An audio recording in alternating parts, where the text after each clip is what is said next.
Welcome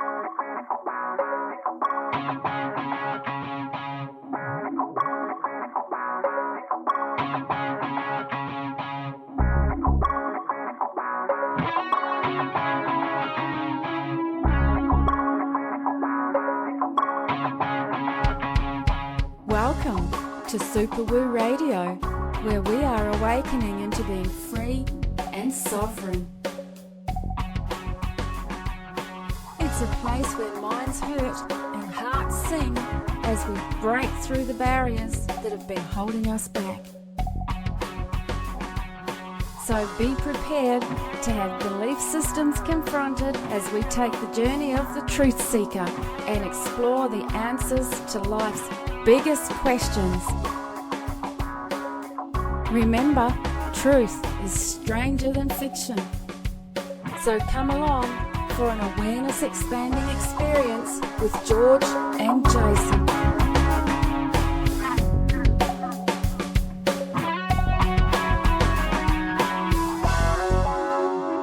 Hello and welcome everybody to Super Woo Radio, episode number 9.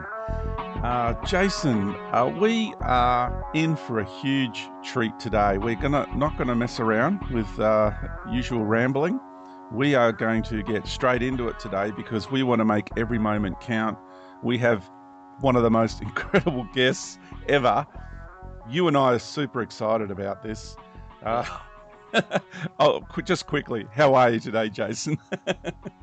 I'm as excited as you. I know this is your favourite topic, exopolitics and the alien agenda.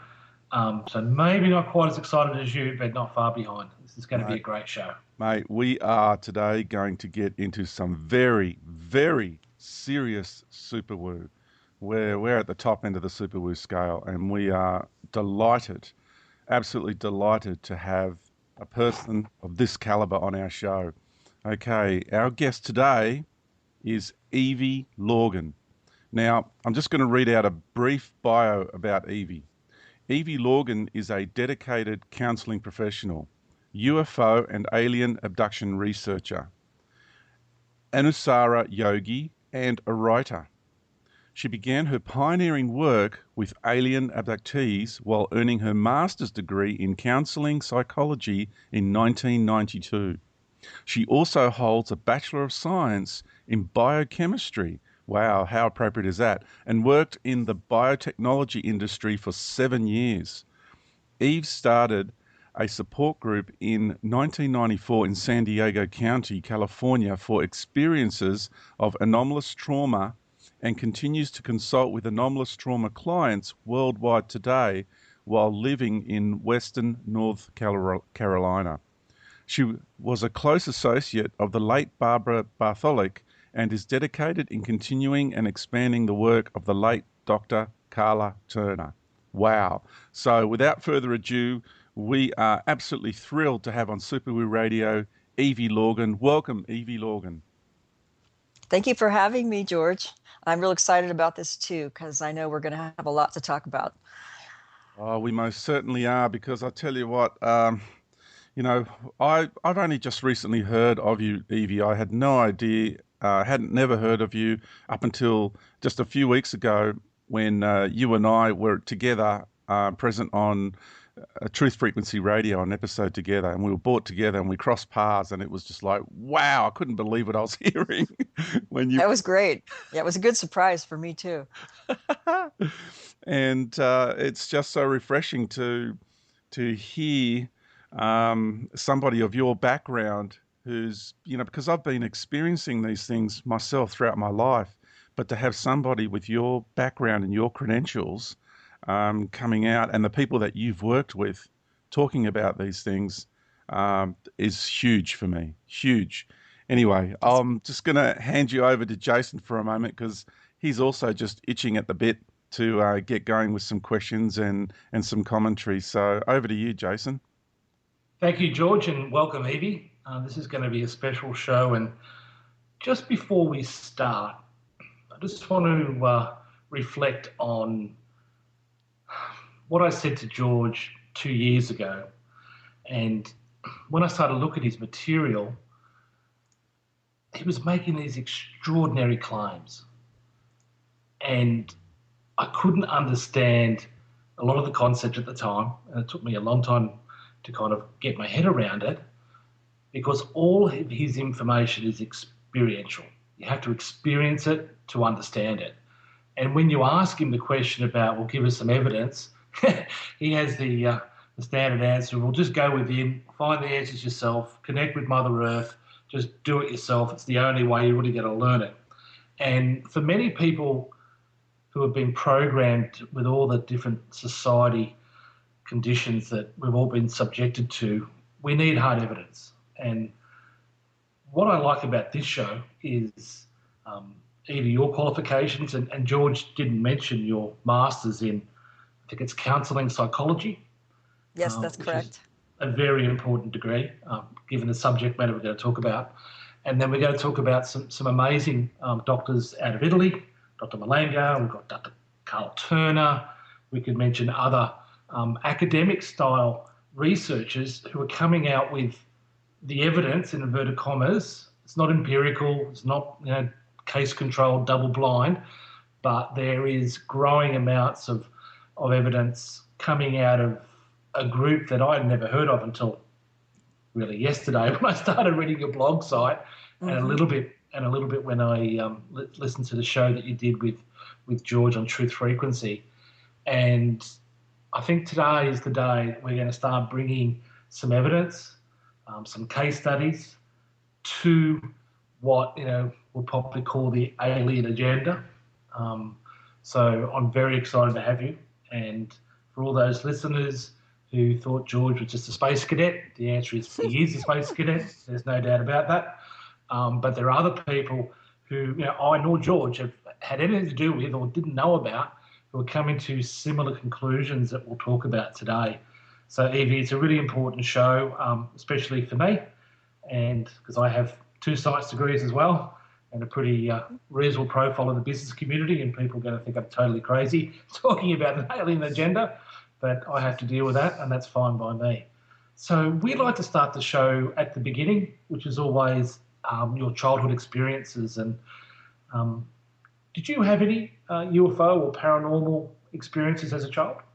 Oh, yes, I certainly did. And from a young age, and as a young child, I didn't know that was unusual. I just grew up with them. But luckily, I did have parents who were open-minded about those kinds of things, although the alien abduction material that I later learned that I also had really didn't come to kind of a realization until I started doing more inquiry in my own experiences. Let's say it wasn't until the late 80s that I really started understanding how much this really happened in my own life and in my family's life as well. And so it does tie in with my own experiences and why I was even motivated to do research and to learn and to be inspired by many people. And one of the people that wasn't mentioned, who is quite a scholar, is Dr. Jacques Vallée. And I remember reading one of his books probably in the late 70s or early 80s. And I think it was the Messenger's Deception book that he wrote years ago. And he had so many books out, but he was someone who was way ahead of his time, and a scientist who basically knew the game about the deception and the deception programs that play out through the alien agenda, the alien contactee experiences, and the different groups associated with that, including the government involvement. And of course, my own mentor, Barbara Bartholic, knew Dr. Jacques Vallée, and I didn't know that. I met Barbie many years later and was in correspondence with Barbara actually after Dr. Carla Turner died. And Dr. Carla Turner died in June of 1996 of breast cancer. But I did see Carla Turner speak on one of her last lectures in San Diego, and I think that was in 95, in the spring of 95. I saw her speak publicly about all 3 books that she had written, in a short period of time. And it was her presentation of the Ted Rice case called Masquerade of Angels, which really just blew it wide open in terms of how the aliens masquerade as beings of light, and how when investigated more clearly and in depth with hypnotherapy and just a lot of self-inquiry and a lot of in-depth investigation, came to find out that these aliens, definitely in Ted's case, but many others, were actually playing behind many masks and Wow. different kinds of aliens appearing to be working together in a kind of large project. So it was Carla Turner who really inspired me to really look into what I call the MILAB experience. Sometimes people call it the REAB or the MILAB experience, which is the military involvement in an alien experience or abductee's life that somehow happens throughout their life or maybe a later part of their life. They notice that it's part and parcel of the alien abduction phenomena, whether they're working together with them or they're trying to follow up on certain abductee, contactee cases to find out what aliens are involved in their case and what they're telling them, how they're training them, and all kinds of things. So the MILAB aspect was really brought out a lot of drama and a lot of what I call the disruptions, distractions, and surveillance kinds of experiences that many of the abductees had. So I know I'm kind of rambling on, but it was just something that I was so grateful to have someone like Dr. Carla Turner really lay it on the line and call a spade at a time when it wasn't the popular opinion to say anything bad about aliens. All right. And it wasn't cool to talk about, oh my God, reptilians here are like raping people and doing all this other stuff. It wasn't cool to talk about it. So much of Dr. Carla Turner's work was, received with great controversy and sometimes vociferous denial.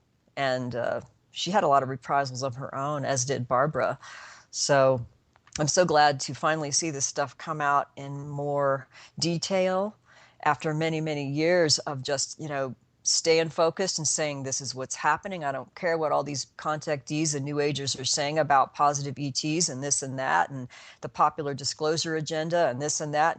This is what's happening, and we need to lay it on the table. Wow. So Eevee, that's what I did. This is amazing. I have so much respect for you three ladies and the courage and the tenacity and determination to do what you feel is right, what needs to be done, what needs to be said, what needs to be revealed and exposed. I just am in so much admiration and respect because I've been trying to get this information out as well. And I've been on the receiving end of great persecution and ridicule as well. So it is an agenda out there. I've been talking about it for many, many years. And, it's wonderful. And now, because we have Jason, who's also got the scientific background as well, an academic background, it's just wonderful for me now to listen to a discussion on this level, which is backing up with evidence. And okay, Jason, as he explained, it's not double-blind, controlled environment, blah blah blah. But if anybody with any level of sensibility, rationality, logic, and intuitive understanding of life in any way, shape, or form can look at the way you've conducted these, if you want to call them experiments or case studies. Being able to, because I was a biochemist before I became a counselor and worked in the biotech field and understood, the scientific inquiry, although it really wasn't my sole path. I realized that it really wasn't who I was, but I can understand the need to be able to present things in a certain way that you'll be able to tell whether or not this is a statistically significant observation, and is it anecdotal, and can we create a conclusion or a theory based on what we're seeing. And this is what I tried to present definitely in the Love Bite. Although before I even wrote the Love Bite, some of my work was with Daryl Sims and Dr. Roger Lear. And when he was doing some of the first alien implant surgeries back in 1995, somewhere around there. And I remember I attended the surgeries in LA, somewhere in that area. and was able to interview several of the individuals and help calm them down. And there was, news people there to take videotapes of these, implant surgeries. And I wrote some articles on the before and after effects of the implant removals. And that was something that was kind of done. I did that on my own, although I don't think Dr. Lear or Daryl Sims really had their blessings on that, but I felt it was so important based on what these people were reporting in terms of before and after symptoms. And even though this was a scientific investigation of something quite tangible and physical, which it was, what I noticed and what I felt was really important was, hey, there's these psychological aspects and spiritual aspects and aspects of what I call the manipulation and the disruption factor that was first and foremost the most important thing. Because if that aspect of alien technology, if you want to call it, is not addressed, that means we cannot even get to the appropriate evidence or to be able to have the reception and understanding if the evidence is presented to us. We could be given evidence on a silver platter, but if the minds are being manipulated to not even look there and not even understand its significance because they're being so manipulated by the aliens and all these other ways, it doesn't matter how much evidence you have. And I thought, well, the most important thing here is really how are aliens manipulating people on all these subtle levels. And it's not just alien implants, it was much more than that. So anyway, I had kind of started out as trying to be more of a biochemist and a scientific approach with, let's say, the fluorescent marks that were on many abductees' bodies after they had, an abduction. And that was really interesting. And we seemed to think that that was could be like a branding or a tattoo mark on some people. Or there was actually a component of the alien's skin that transmitted a kind of organic compound that fluoresced and was transmitted from contact. And so there was many cases that I presented in a paper. So that actually started my work. And then I kind of went on my own when I started having a support group and noticing many individuals in the support group who had alien abduction histories and also MILABs, but they weren't all MILABs, but several people in my group simultaneously had what we were like these unrequited love obsessions going on, where these love obsessions sometimes involved, intense dreams and telepathic visions, as if their alien handlers were basically presenting to them someone that they should meet, that they were setting them up to meet. And we became to understand the dynamics and the nuances when we get into support group and we really talk about what's going on, and we talk about our dreams, we talk about the dynamics in our relationships, about what happens when we were in school in the early days when they tested us with the hearing test and the seeing test, and how we got called back a couple of times because we were extra sensitive, and all these little nuances that we discovered about ourselves, like the psychic abilities, and how come, we can do these things and see these things and other people can't? What's up with that? So we really learned a lot about each other just through talking about unusual dreams and medical issues and psychological issues, relationship dynamics, and of course, love obsessions. So the love obsession thing took center stage for me because it happened to me. Otherwise, I certainly wouldn't have been as motivated to even investigate what this was about, because it sounds absolutely crazy. No, I've been through that experience as well, Lord, on it's 3 occasions, and I can tell you it's really intense when it does it happen. is. And when you come out of it the other end, it's really quite distressful because you think, what happened? And it's real. The feelings are real, and Yeah. Barbara Bartholic, for God, she's an angel from heaven. I consider her a saint because of all that she knew and had to put up with in her own life that she kept to herself, and she wasn't really public as many other researchers are in the field. She kind of kept to herself, but she worked with many people over like 30 years. And she had an in-depth understanding of how the aliens will set up us in these dramas and love obsessions and many different kinds of things that we called it the alien love bite. And that was the name that just kind of stuck. And then later we just called it love bite or LB. And they would do this, with more than one individual. In other words, an abductee, it usually happens to an abductee who has multiple visitation histories, and they may put them with several people throughout their life. It won't be just one, it could be several. and each one may have a different kind of effect. There may be one that's a super powerful love obsession where both targeted partners have very strong feelings for one another, or it could be where one partner's kind of switched off, leaving the other one pining away in unrequited love while all these dramas go on. So I wrote about all this in The Love Bite. So actually, The Brilliant. Love Bite is the first book where I did at least 10 case studies of couples plus commentary on many others about how it was alien abductees or people with multiple alien encounter histories who believed that the aliens put them together. And so, like, the three big cases in there that could be confirmed with greater efficiency were like the Ted Rice case, for example. So I recounted his case and interviewed him a little bit more to ask him more about that aspect of his experience.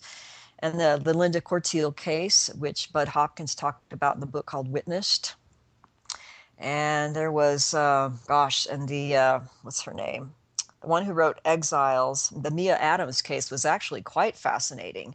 And that was recounted in detail in The Love Bite. This woman was not only an alien experiencer with many different, I think it was the Greys, but she was also a MILAB, and one of the earlier generation MILABs who was put together with a man who it turned out was her son genetically, and this was a genetic project that was done by the governments and the aliens working together to, and I wrote about it in my book in detail with my understanding of biochemistry and how one of her eggs was retrieved from her, and then the DNA or the nuclear DNA of that ovum was removed, and then two DNAs of other parents, a male and a female, inserted back into the ovum that were in vitro fertilized and then inserted back into another woman's womb who had a child who was actually the man who turned out to be her son.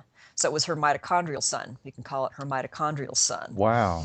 And then they did an experiment in conjunction with the FBI and the government and with the aliens to find out how strong these energetic bonds were between people when they were related just on this level. So I guess part of the experiment, according to Mia, was to detect non-tangible energy fields and the bonding that takes place as a result of those non-tangible energy fields. And so in my understanding of biochemistry was there's definitely a connection that could take place if you are mitochondrial related to someone else. Just like, well, as a mother, I have a strong bond with my own son.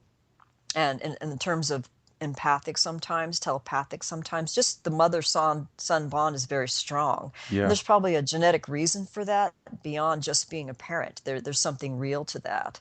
So I think the aliens were working with the government in many experiments. That's just one that resulted in a love bite kind of situation that turned out to be actually quite sad because the man ended up allegedly killing himself.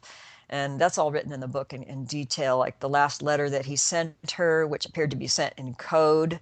And then he allegedly committed suicide and left a note, but it was left one to question whether or not this was a true suicide, not something that was engineered, because too many security issues were breached as a result of their liaison, as a result of their communications and what she wrote about. So. And then at that time, she had gone to Bud Hopkins, and this was probably in the 90s, because this case was incredible, right? But he wouldn't touch it, you know, because it concerned my labs and government spooky stuff. And then so you have to remember at that time, many of the researchers who were out on, you know, public stage selling books and being really famous and popular would not touch these cases that Barbara Bartholic, myself, and Dr. Carla Turner, and some of us smaller people would want to investigate more fully. So, you know, it's glad that finally now we can come out with this, but there's so much going on. There is so much going on. I was about to say that if people just, you know, you're just scratching the surface of what's really going on behind the scenes with the interactions with alien groups and military groups and shadow secret government groups and a lot of the experiments taking place in underground bases. And, you know, I know that I've experienced some of these scenarios personally, so I'm not going to go into any detail of them. I've spoken enough about them in public. But and that's the foundation for so much of my wisdom and my knowledge. And and I've had to fight through a lot of the programmed interference and implants and implanted Oh, memories and yes. implanted. Oh my goodness, the Yeah. that I've had as an individual to get through all of these layers and levels of programming, be them from the military, be them earth-based government, military, shadow government-based, ruling elite, private group-based Wow. programs and implants and experiences. And then I've also had to work my way through the alien agenda. So we've got And many there's so levels much. in the alien Yes. implants and the alien agenda that's tried to stop me because they knew I was going to be coming out with this information down the track. Wow. Yeah, and they knew. And That, the thing is, when you look back and you say they probably had, time travel technology, whatever you want to call it, that knew ahead of time if you were going to be, quote, a problem, because I believe that they do have this technology. And when we look back on our lives, many of us who have come out, we could see at different points in our lives where we were like disrupted or sent in to be neutralized, let's say by a love bite partner, for example. That's a real common way to try to neutralize someone, yeah, or a bad job, or health issues, or car accidents, you name it, where when you look back you say, aha, there's something to this. They must know even ahead of time sometimes if someone can become a problem. And that's something that Simon Parkes talked about in one of his Amash interviews out of the UK, how his mantis beings actually showed him, I guess they had advanced technology to be able to tell which people they thought might be a problem for them in the future, and all these different variations of scenarios that could play out based on a certain point in time. And if they disrupted or interfered in that person's life in a certain way, then down the road, maybe they wouldn't become a problem to their agenda. yeah, So I think exactly. that these kind of things take place, that who knows, maybe even human government have this technology as well They to disrupt certain people. they do to a certain degree, and the other aspect they look at is your cosmic lineage. So they know if Oh, what role we play on a cosmic level, not just our earthly incarnations, and our other incarnational aspects and our previous history. So if we're a member of a particular council out there and we've gone to other worlds that they've been, a part of or wanted to control, and we've gone in there and we've disrupted their plans there, and then there's history. Oh, have we gone offline? There you go. We just Are you there, Evie? I can hear you now, but there was some moments of silence, and I didn't know if it was me or how that Oh, happened. So I got knocked out. I went offline. I didn't hear I didn't hear what you said. I think you were on the part about cosmic lineage, and Yeah. yeah. All right, hang on a sec, just before we go any further. Are you there, Jason? Yeah, I'm back. You're back? Yeah, got cut off just at that moment. So, Evie, you're there, aren't you? I can hear you. Okay. They're What not were you happy with saying that now? stuff. They're They're not not happy. happy. Must have been that cosmic lineage of yours. Yeah, Something. that's something that I've really come to understand deeply is the depths that they're looking at us on is cosmic lineage and our history, because we do actually have a bit of karma with some of these ET races. So Ah, when we're actually uh-huh. incarnated here on Earth, they kind of rub their hands together because they're like, right, all they're Mm. interested is in vengeance and Yeah, and I think it goes beyond genetics as well. 'Cause I remember even years ago, James Bartley and I were at a conference in Arizona, someplace, I believe, and there was a Milab woman who was talking about some of her experiences. And one of the experiences that she had was that she was actually taken by some military in a white van kind of situation, where they were interrogating her about not only her alien experiences, but had great interest in her past life memories having to do with aliens or something to do with former life memories. And I guess that was of interest to them. There seemed to be a connection in some people, actually many, who have connections with aliens from former incarnations that go beyond this life. And indeed, actually, I'm finding some of that to be true in the sessions that I do with people, where I'm using Dr. Corrado Malanga's techniques to help liberate them from alien interference. And sometimes we do discover that there's more of a past life history with some of these beings. So it definitely goes more than just genetics. Mm. Wow, this is magnificent. Okay, Jay, have you got? I'll hand it over to you again, Jason, because I know you've got so much you want to discuss.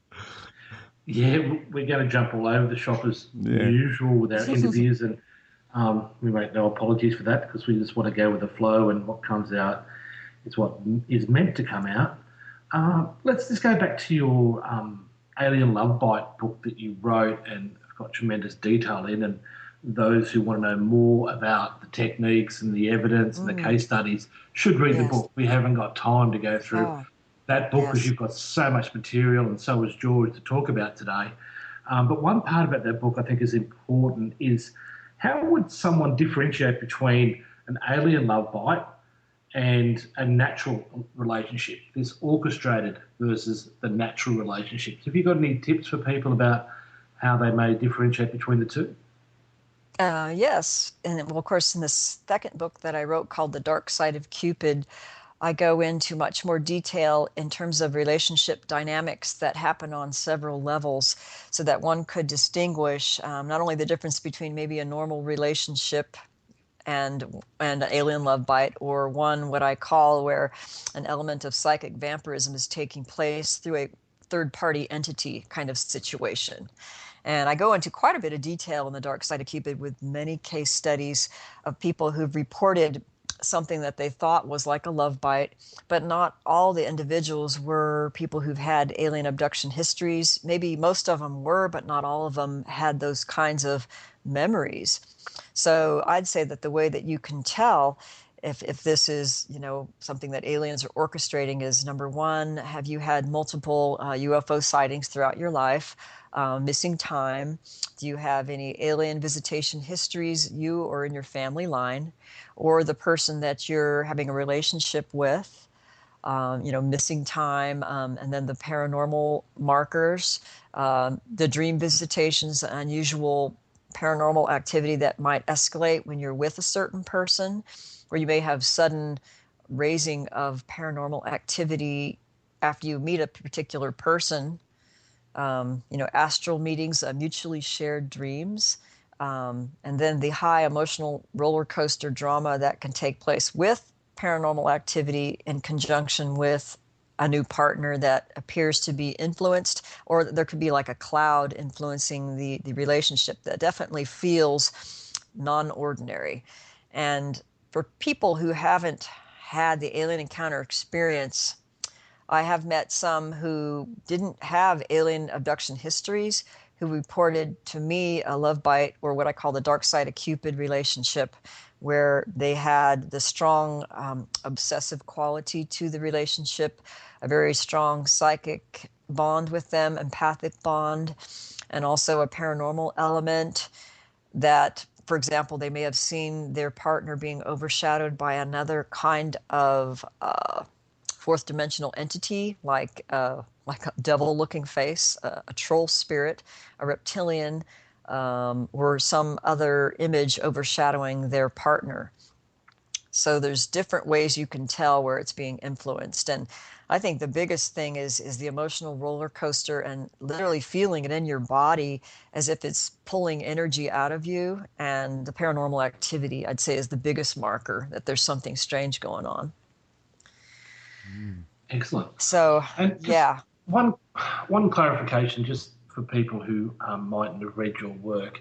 The techniques that you have used is not just sitting down with someone and talking to them and counseling them. You use a regression hypnosis technique as well? Is that how you get some of the information? I can do that too in some of the cases. I didn't do that in all of the cases. I didn't have that kind of resources to do everybody. But a definitely in-depth interview and discussion, and taking their history, and some counseling, and some what I call Malanga's techniques, where it's a kind of regressive hypnosis, but the purpose of our what we do is actually to delete the interference so that a natural arising of memories can take place after there's a deeper soul connection with parts of themselves that have been disconnected.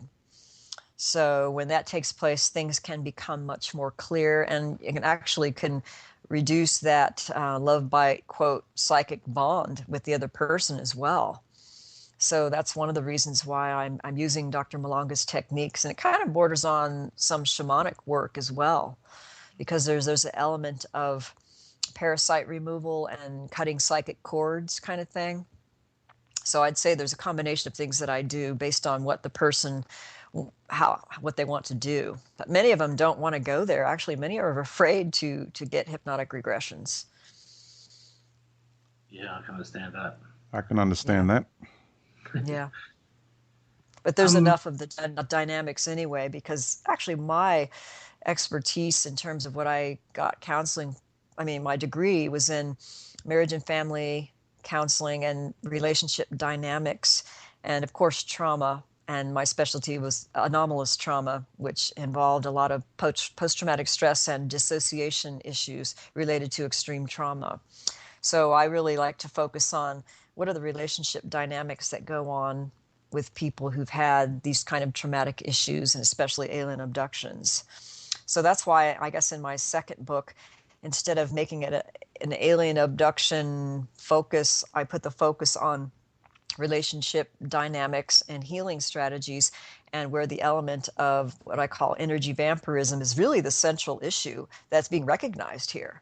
So it kind of, I guess, expanded and resolved and streamlined my theory about many of the aliens here, that their focus is a type of energy soul vampirism, which is not a popular topic with people who they're kind of afraid to go there. But I'm saying that that's definitely an issue, and it's beyond a shadow of a doubt in my second book. Well, we're gonna get right into the depths of that in the second hour. That's definitely an area we're going to explore deeply, because there's a lot in common of what I've experienced and seen and know and understand, and the work that you and Dr. Malanga has revealed too as well. So really looking forward to that.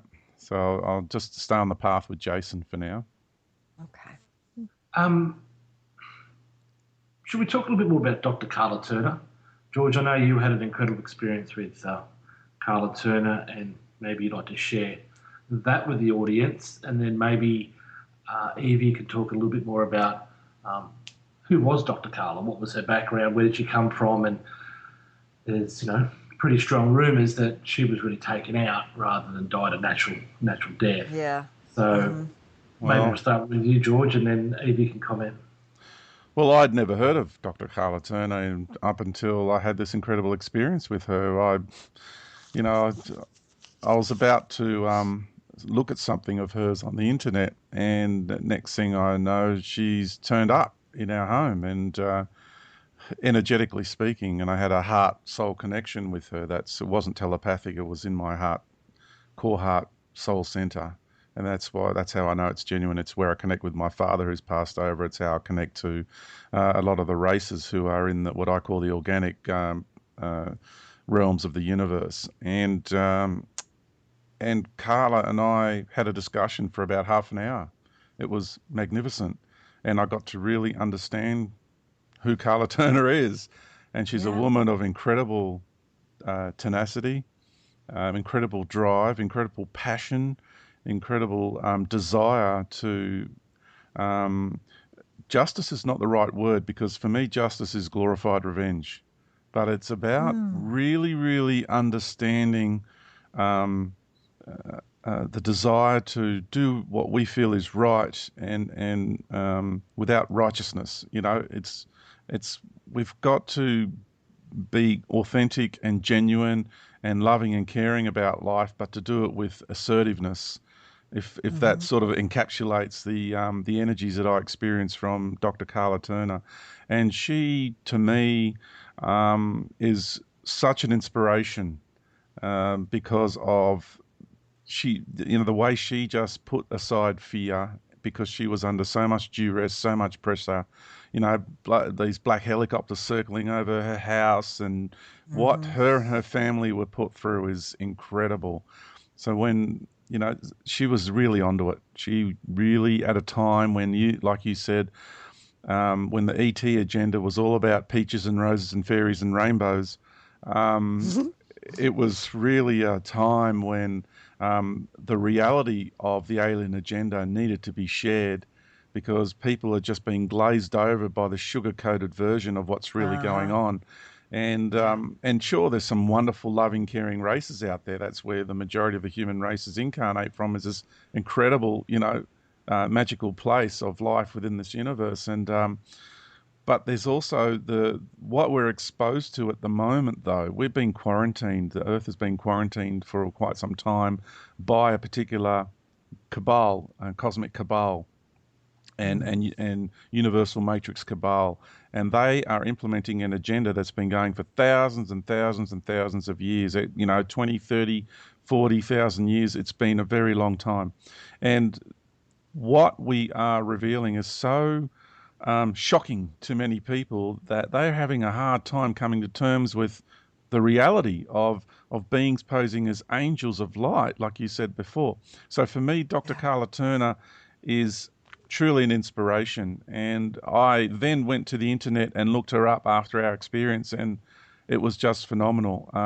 So when I heard that you'd also been connected with Dr. Carla Turner, I just went, wow, this lady's getting onto the really, really good stuff. She's hanging out with the right people, because I felt Dr. Carla Turner's energy from a heart-soul connection level, and she's as genuine as it gets.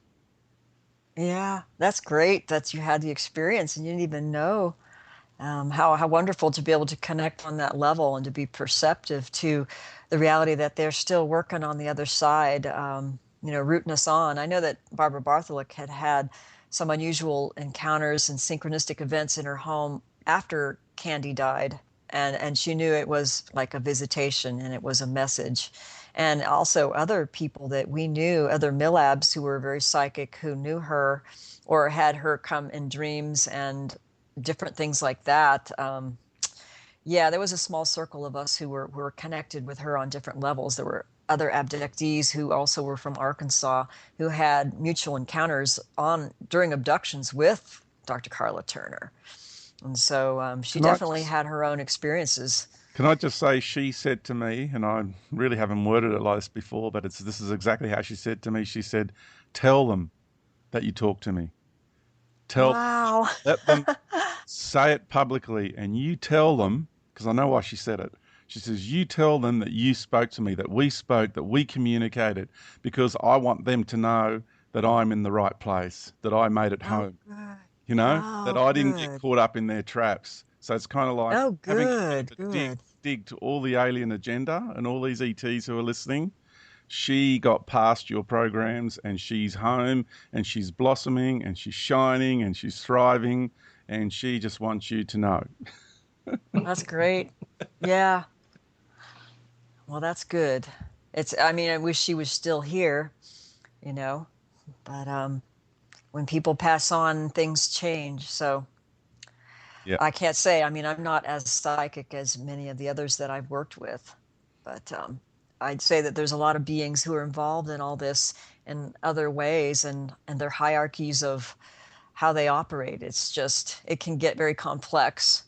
And but I know that in my book, I tried to make things simple so that if someone didn't really understand what was happening and they weren't really a psychic, they'd be able to see these dynamics and symptoms of a relationship that's being orchestrated or interfered with, and they'd be able to recognize it for what it is.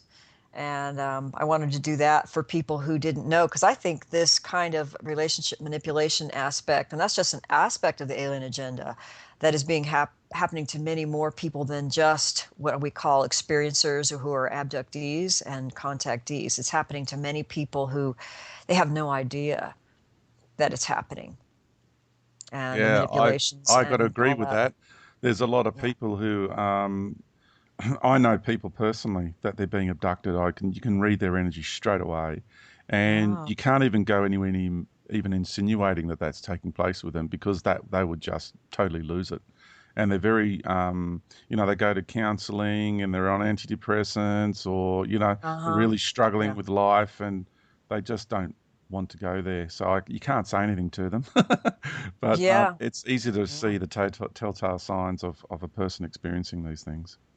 But you probably, maybe you wouldn't have known at the time when you were going through all of that. I mean, you had to go through this for how many years before you became awake and strong enough to be able to get through the gauntlet, what I call it's a gauntlet of spiritual warfare and tests and trials and learnings and different levels of deception that's presented on all these different levels. And we kind of talked about that a little bit on the show we had with Truth Frequency, but maybe I'm getting ahead of myself here.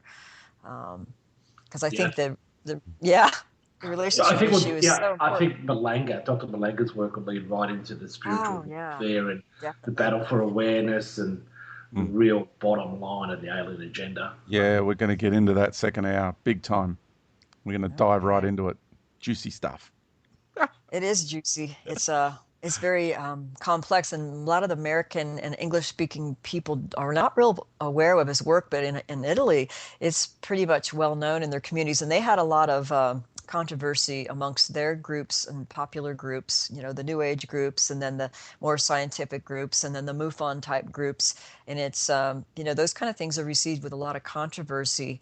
But I recognize Malanga's work as having a mark of truth because I could just feel it, and I recognized it in my own work, and how he described it was very similar to what I was seeing. And not only that, but methods of being able to find out how it works and the dynamics of how these things work with the parasites and the corporeal versus incorporeal entities, and how to liberate oneself, and how the disconnect happens between our soul, spirit, and mind through the alien manipulation. And it's like, oh my goodness, this stuff is amazing. It's Oh, really yeah. I amazing. was so excited for the second hour. But before we go to the break, there was another lady you talked about earlier, Barbara Oh yes, Bartholic. Bartholic? Barbara Bartholic. Yeah, Bartholic. she was And very amazing. key. And George, you mentioned the antidepressants and the drug link. And I know Barbara did a lot of work between the alien abduction syndrome and the use of methamphetamine. Oh yes, oh yes, oh Oh, my yeah. goodness. We should Oh, say a little bit about the that's a drug. whole new subject. Yes. I Yeah, think so let's James talk about that. Bartley wrote about that as well. And of course, it was Barbara's. She was really good at what she did in terms of her hypnotic regressions and getting through layers of screen memories. But she actually had a cluster of cases. There's so many stories that she had told me. But one of the stories was, I guess, that she did have a cluster of cases that were having reptilian experiences, and probably other aliens as well, but reptilian in particular, with groups of people who were addicted to methamphetamine and crank.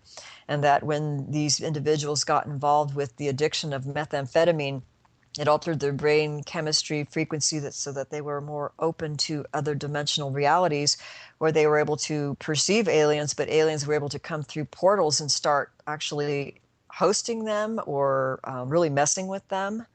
But not only that, there was other things, and I'm trying to remember. I just lost my focus, but that was key. Oh, I know what it was.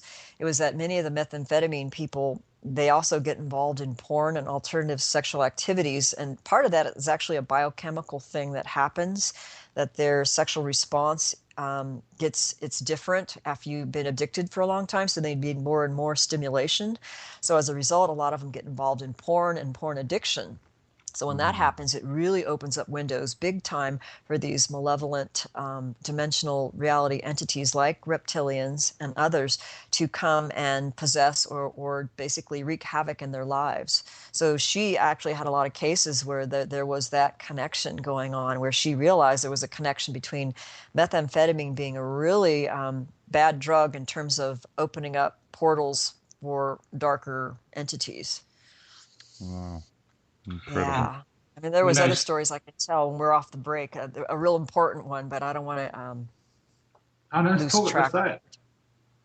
Well, there was something else that I met Barbara in Memphis, Tennessee, at a conference that we put on through Night Search. We were part of a radio show. I was actually a radio show host too, and Eddie Middleton was the one who ran Night Search, and it later became Night Search Paranormal Network.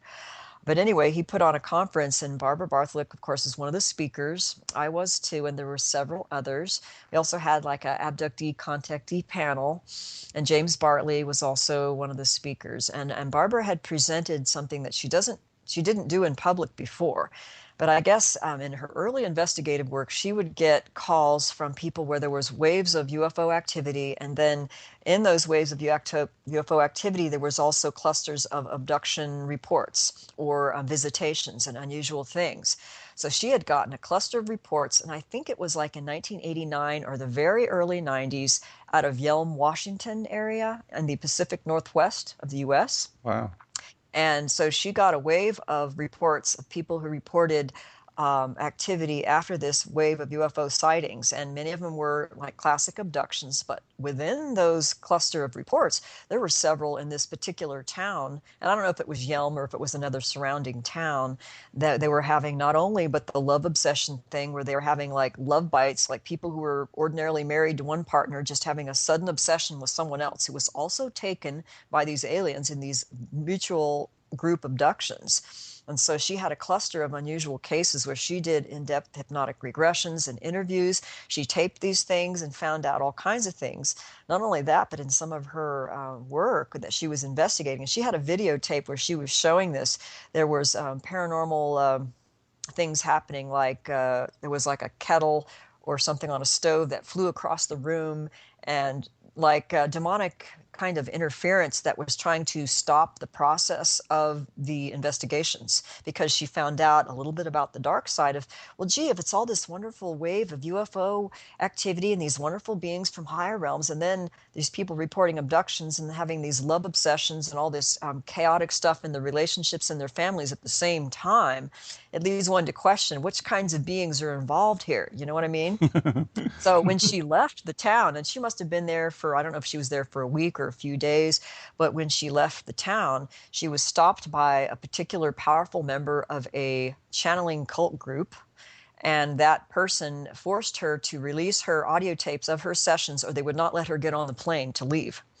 And this person was from a well-known channeling group, which is, I don't think I should say it over the air, but maybe somebody else will at another time. But it was just to say that there are well-known, famous channelers who promote their, their channeled stuff about ET beings and go along with this wonderful wave of ETs and UFOs coming over, and at the same time, all this other stuff is that's happening.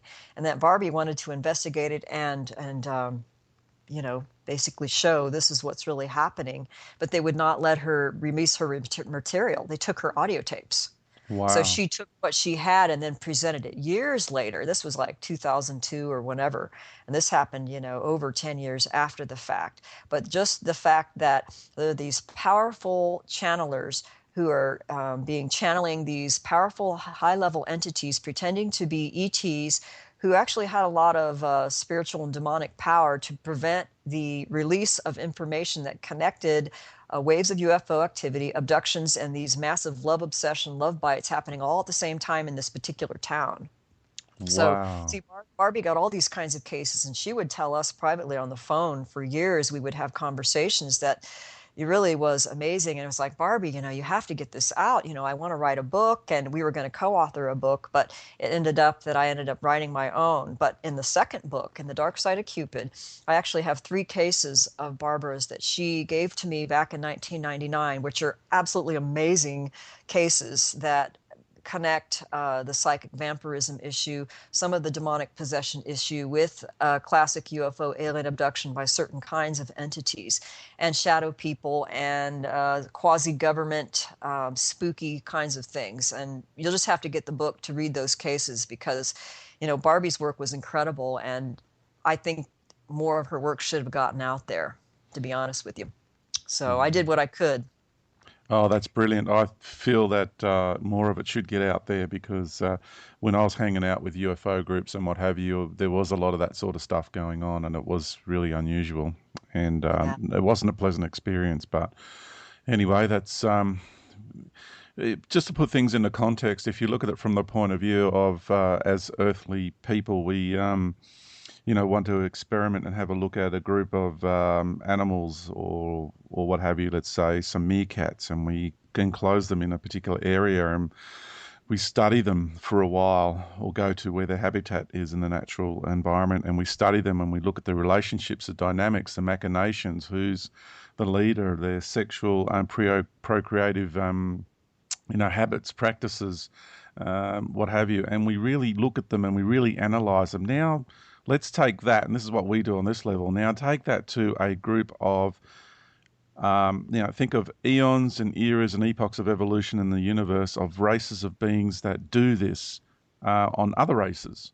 And we have, because of who and what we are here on Earth, we are of particular interest because we access more life force than any other race in the universe. So can you imagine the complexity and the lengths and the sophistication of the programs that have been implemented onto the human race, and the deep interest they have in the way we emanate this energy, the way we access the life force energy in the universe, the way we use it between ourselves, we interact. I mean, the level of interest and intrigue and the level and depth of investigation that comes from these other races and these other entities on the human race is so beyond what we can currently comprehend. And we are just in this conversation scratching the surface of it because it goes so deep. So I'm just explaining this analogy just to give people some sort of perspective and put things into context here as to what this discussion is actually about. There's so much more to this for sure. And there's many races apparently involved. Although in Malanga's work, he kind of narrows it down to, I think, 12 different groups, and then divides that in between physical, corporeal, alien entities, and then the non-corporeal entities, and then the hierarchy beings of creation. And that kind of simplified things in a way. And I don't know if it's altogether perfectly accurate, but it gives me a good idea of how to place even some of my own experiences that I've had that I might have shared once or twice, with you about the different levels of beings who are involved, and where are they in the hierarchy. Well, we're certainly going to get into that in the second hour. So for now, we're going to take a little break. And Eevee, I would love for you to share with the listeners your website. So I also want to just mention the books you've written. How many books have you written? I wrote 2. The most recent is called The Dark Side of Cupid, Love Affairs, the Supernatural and Energy Vampirism. That's available on Amazon.com, Barnes & Noble, ebook and hard copy. And then you could also go through Keyhole Publishing directly if you want to get the book. And then The Love Bite, Alien Interference in Human Love Relationships was the first one, published in 2000. And that is available also Amazon.com or through me, actually, because I'm the publisher of that one. And then, of course, my website is eeveelogan.com. And I have a blog and a subscription now, and I have lots and lots of articles that date back to 1997. So I have a voluminous amount of information that people could look up on MILABs and alien abductions and spiritual warfare and mind control. And I really have done my homework over the years. And I also do sessions with people that, you can sign up to do a session, whether it's plain old counseling, consulting, or if you want to do more regressive hypnosis or liberation techniques. So I do many things. So brilliant. Fantastic. Oh, I'm so inspired by your work, Eevee. Jason, have you got any closing statements for this first hour? I think it's great to have Eevee on. It's been wonderful to hear a perspective with the traditional scientific training and methodologies, and mixing that with the case studies and interviews and documenting this evidence, and that of these other great women who many of us have never heard of. So for those who want to visit Carla Turner's information, just Google her name. I think it's carlaturner.org is the website. I think it's a terrific website. We need to know more about her. And Barbara, where's Barbara's material? Is it documented anywhere? That's a good question. You would have to just Google it. I only have a few interviews of her on my website that you'd have to do a search. But she didn't publish a lot of her stuff on any YouTube clips or websites. So most of her information might be with Carla Turner's. And so I would just definitely do a YouTube search and a Google search and, my website and a few others. But there's not a whole lot, actually, that have a lot of her material, which is unfortunate. This is why I keep up with what I'm doing and make sure that I always put in a plug for her work. 'Cause she's really the one behind a lot of even Kandy's work, because Kandy was mentored by Barbara Bartholic. Kandy being Dr. Carla Turner. Carla Turner, yeah, we called her yeah. Kandy. So Yeah. yeah. Alrighty, so we'll head off to a break here. Now we're going to have a short break this time. It's not going to be our usual lengthy breaks, and so stay tuned, listen in, because boy, are we going to get into even more serious super woo, if you can imagine it being possible, than we already have in this first hour. So we'll be back real soon. Thank you.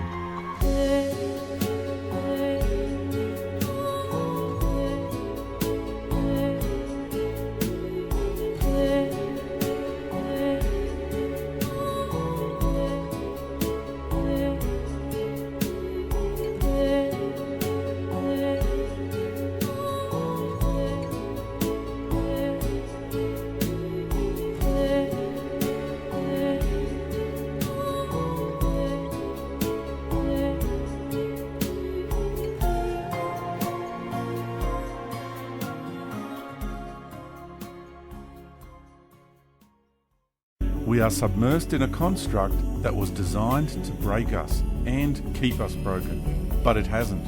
It failed.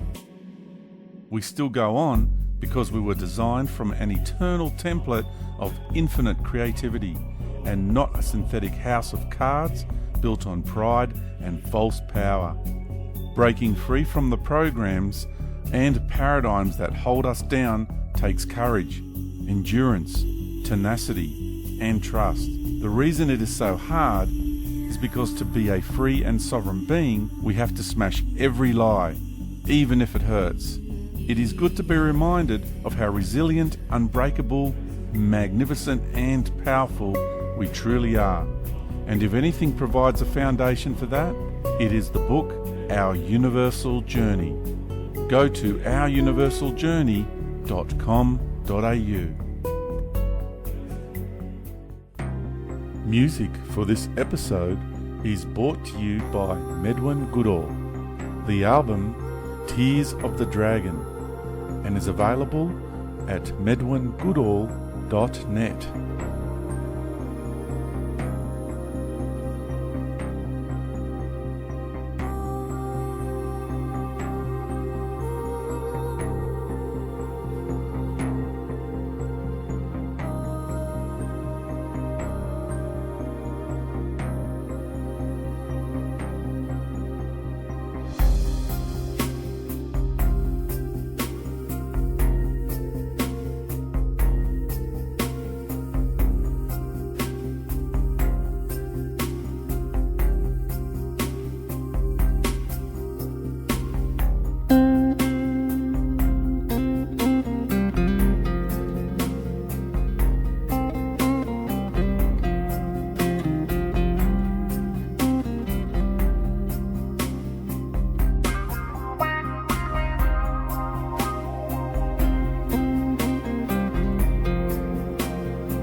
Hello and welcome back, everybody, from the break.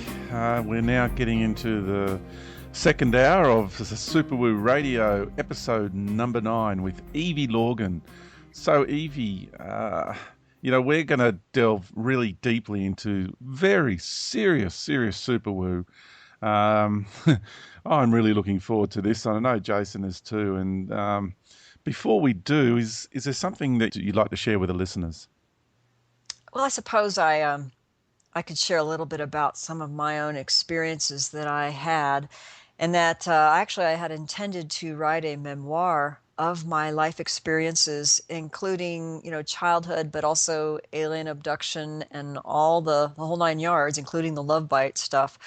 And I actually did write it in 2008, during the time I actually got a divorce. And it was a real difficult period of time for me. So I kind of shelved the project after I had someone review it, and I wasn't quite done with it. And because the person reviewed it had a kind of a negative comment, I just became so embarrassed that I decided that I just couldn't even write it. So I actually ended up writing The Dark Side of Cupid instead. But I believe that I'm going to continue with the memoir because I think it's important in my own life to finally tell the truth about my life, which I've kept pretty much low-key publicly. And I had a lot of experiences of my own and very difficult things that I went through, including a divorce that was pretty difficult, and health issues, and what you call the disruptions and the spiritual warfare, and then the love bite, which was just too difficult to talk about or even write about when I was going through my divorce, which was from 2007 to 2010.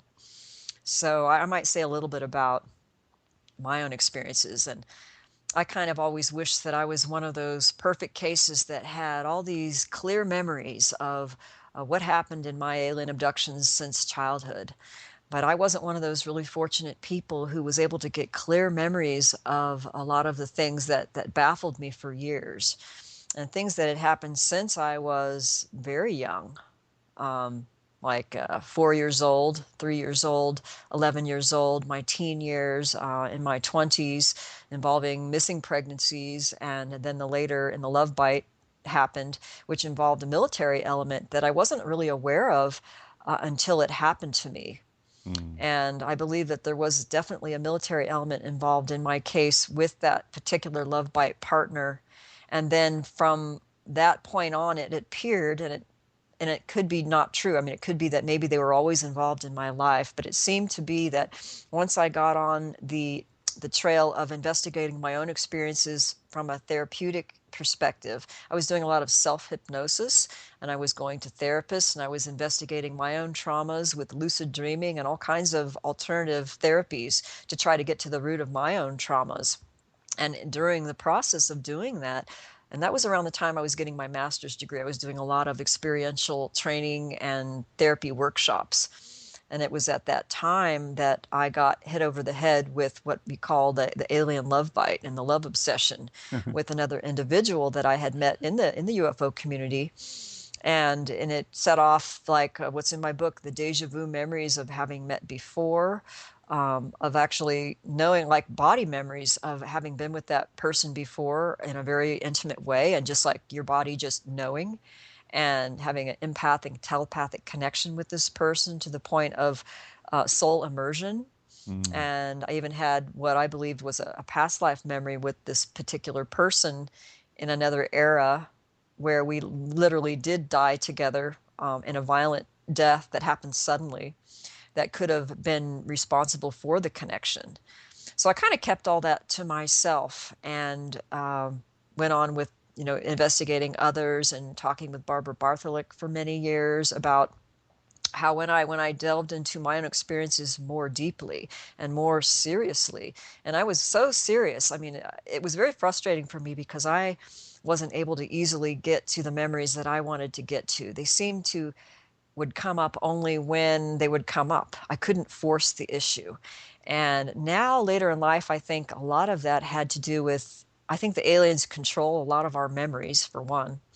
And another part was emotionally, I was not ready to handle the reality. Yeah, that's it. And that at that point in time in my life, I didn't realize how, I don't want to say screwed up, but I was in an unhappy marriage and very emotionally unfulfilled, and actually emotionally devastated to such a degree I didn't realize how bad it was until I got out of it.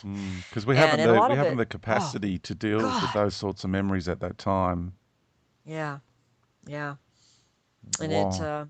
it was a learning lesson to really clean up my own life as much as I could, but that required a bit of planning and safety. And what helped me was not only having some really good therapists, but doing extended meditation retreats for several years. And I did that, meditation retreats in Tibetan Buddhist kind of way. And then that actually helped wake me up and expand my awareness to a greater degree. And as a part of that, this is when what I call this other entity who was a very powerful figure started showing up in my experiences. Actually, he showed up during the first love bite, or after the first love bite I had, that was in 1996, from about 2000, 2002. This particular enigmatic figure would show up in my dreams and in my experiences. And this is what we called the father figure. And Barbara Bartholic was she knew about this particular figure. And he was a type of alien, but would show up as more of a human, but in a more powerful way. He seemed to have much more power over the other alien groups, and he would interact with me under different forms. And in my experiences, he was sometimes he was frightening. Other times he was very charismatic and very loving, or sometimes as a trickster. So it always left me in a place of never really knowing quite if I could trust him.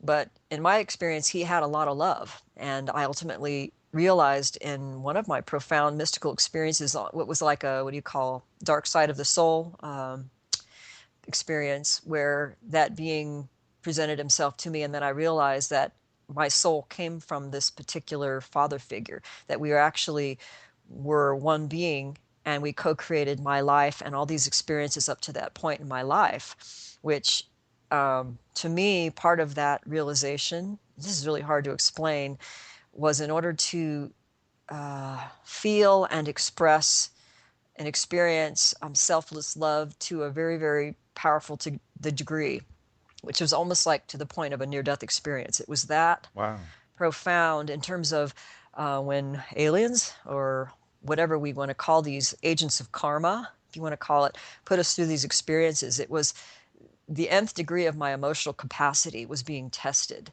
And it was like a great spiritual test, or a great initiation of sorts. So I had gone through that probably in 90 something, or maybe near the year 2000. I don't even remember. But it wasn't until 2004 that this particular enigmatic father figure started reappearing in my experiences in an even more powerful way after I started doing certain spiritual practices. And then he would come through the image of whatever spiritual deity that I may have been believing in or working with. Isn't that interesting? In a very powerful way. And so in the beginning, he came through as the beloved, which in my view was like the, what I call, in Christian terms, they call it bridal mysticism, or Christian bridal mysticism. In the beginning, he came through in that manner, and and he kept showing up with the mystery of the Trinity being represented over and over in these dramas and themes and myths in my life and in my dreams. And then later, he showed up within a Tibetan Buddhist concept with what I understood with the vows that I took through some teachers, and he came through in a very powerful way in that way. And it was very profound and very loving, but it was so shocking to me that I didn't know what to do with these experiences. So I just basically shelved it until I started talking to a therapist like 2 years later, and just telling my therapist about this. And I still didn't understand what was happening. So I just kind of kept it to myself. And all through this whole experience, I had gone through a divorce and a big spiritual awakening in my own life of waking up to, what am I here for? What do I need to do? The healing work I need to do. I really need to get with the program and be here for why I was born, instead of just getting lost and sidetracked with being in a relationship that was just really bad for me. Mm-hmm. So anyway, years later, I didn't find out until I started looking into Dr. Corrado Malanga's work, where I started to see what he called the alien hierarchies, and certain kinds of beings that would interfere once we dealt with our alien handlers, or really faced them, or if we were able to stop those abductions by using prayer or whatever methods, then these other entities of higher levels would start showing up. Yeah. And it was as if our thing in life is to be presented with all these tests and trials and spiritual tests of discernment and empowerment and realization through all these different means and mechanisms through these different beings. So it Okay. really challenged me. Okay, so before we go any further, it's really nice for people to get some sort of handle on a bit of a structure, and Dr. Malanga has really laid out through his work and all the decades of work that he's done and your work and what have you, there seems to be some sort of structure about the hierarchy that has been discovered through many years of work. And what blew me away was the correlation of this structure with the way I have experienced it Oh, myself. Mhm. So this is really, really serious super woo now. So yeah. I'm gonna ask you now, can you please share with us the different levels of interference? We're going to Okay. start. I just want to start with that because I've got a series of questions and George, before we yeah, start that, I just yeah, want to go back one more layer. okay, We want to know who this Dr. Cardo Malanga really is. okay, yeah, And good bit of it's Oh, Dr. really background. Carrado. important. Mm. This guy's not just a UFO researcher. And this is, correct me No. if I'm wrong, Eevee, he's a professor of chemistry at a leading Italian university Oh, who's yes. published hundreds, if not thousands, of scientific papers in peer-reviewed journals. So this is just not some UFO researcher. This guy Oh, is a no. leader in his Yeah. field in chemistry in Italy. And I think the UFO research was kind of a hobby that has Uh-huh. now turned his world upside down, as it Oh, seems to do to yes. anyone who takes the red pill. Oh, Um, yes. so maybe we can start off there, Eevee, just Yeah, because you know this Okay. guy intimately and you've worked with him. Just explain the Yes. man before we go anywhere else. yeah, Okay, well, okay, I can also give a link on my website of a recent interview and article that I did with one of his English-speaking colleagues named Dorica Manu, who we've been corresponding with over a year and a half or more about Malanga's work. And in this article, I described more in depth his history, his publications, his theories, and the levels of interference. So if you just go to evelogan.com under articles of alien abduction, and then several articles down on the blog there will be the one called Alien Hierarchies and the Work of Dr. Corrado Malanga. And that's just a pointer for anybody who wants to see this in more depth. And there's also drawings and sketches of implants and all kinds of really neat things. So anyway, Dr. Malanga is a professor of organic chemistry, which means, he's a PhD. I know as a biochemist, right? Organic chemistry was like one of the most difficult subjects for me when I went to college. So to have a PhD in organic chemistry, you have to be like super smart, right? So it's kind of a breath of fresh air to see someone with such a good scientific background who also has a kind of intuitiveness to be able to go to the root of the issue and use whatever techniques that he could use with scientific inquiry and analysis, like neurolinguistic programming and certain kinds of regressive hypnosis and color tests and different methods that really get to the root of things in a quicker manner. I think he's discovered a lot of this over 20 years finally, but I think it's pretty good research. And I think that he also had his issues with controversy and the particular groups in Italy, which would be like our MUFON or whatever it would be, who would discard a lot of his work and his theories. So he did have several, I think he's got like 3 books now in Italian, and I don't know if any of those books are in English, but there is an English website and a blog that has many of his articles. So of course, I guess the reason why I was so keyed into his work was that he dealt with alien interference and, of course, the relationships and the different levels of interference that went above and beyond what we call the classic alien abduction syndrome, where they take you and you may go on a craft or a base or another reality, and they do some kind of medical experiment or put in an implant. And this is what we hear in the American media, where people's ideas of alien abduction is usually limited to what they call the first level of alien mm, interference, which would mm, be the physical taking and the analysis of certain body parts, taking sperm or some kind of sample, putting in an implant. So that's just the first level of alien interference. Which is But what's interesting. really, Just sorry to yeah, interject here, Evie.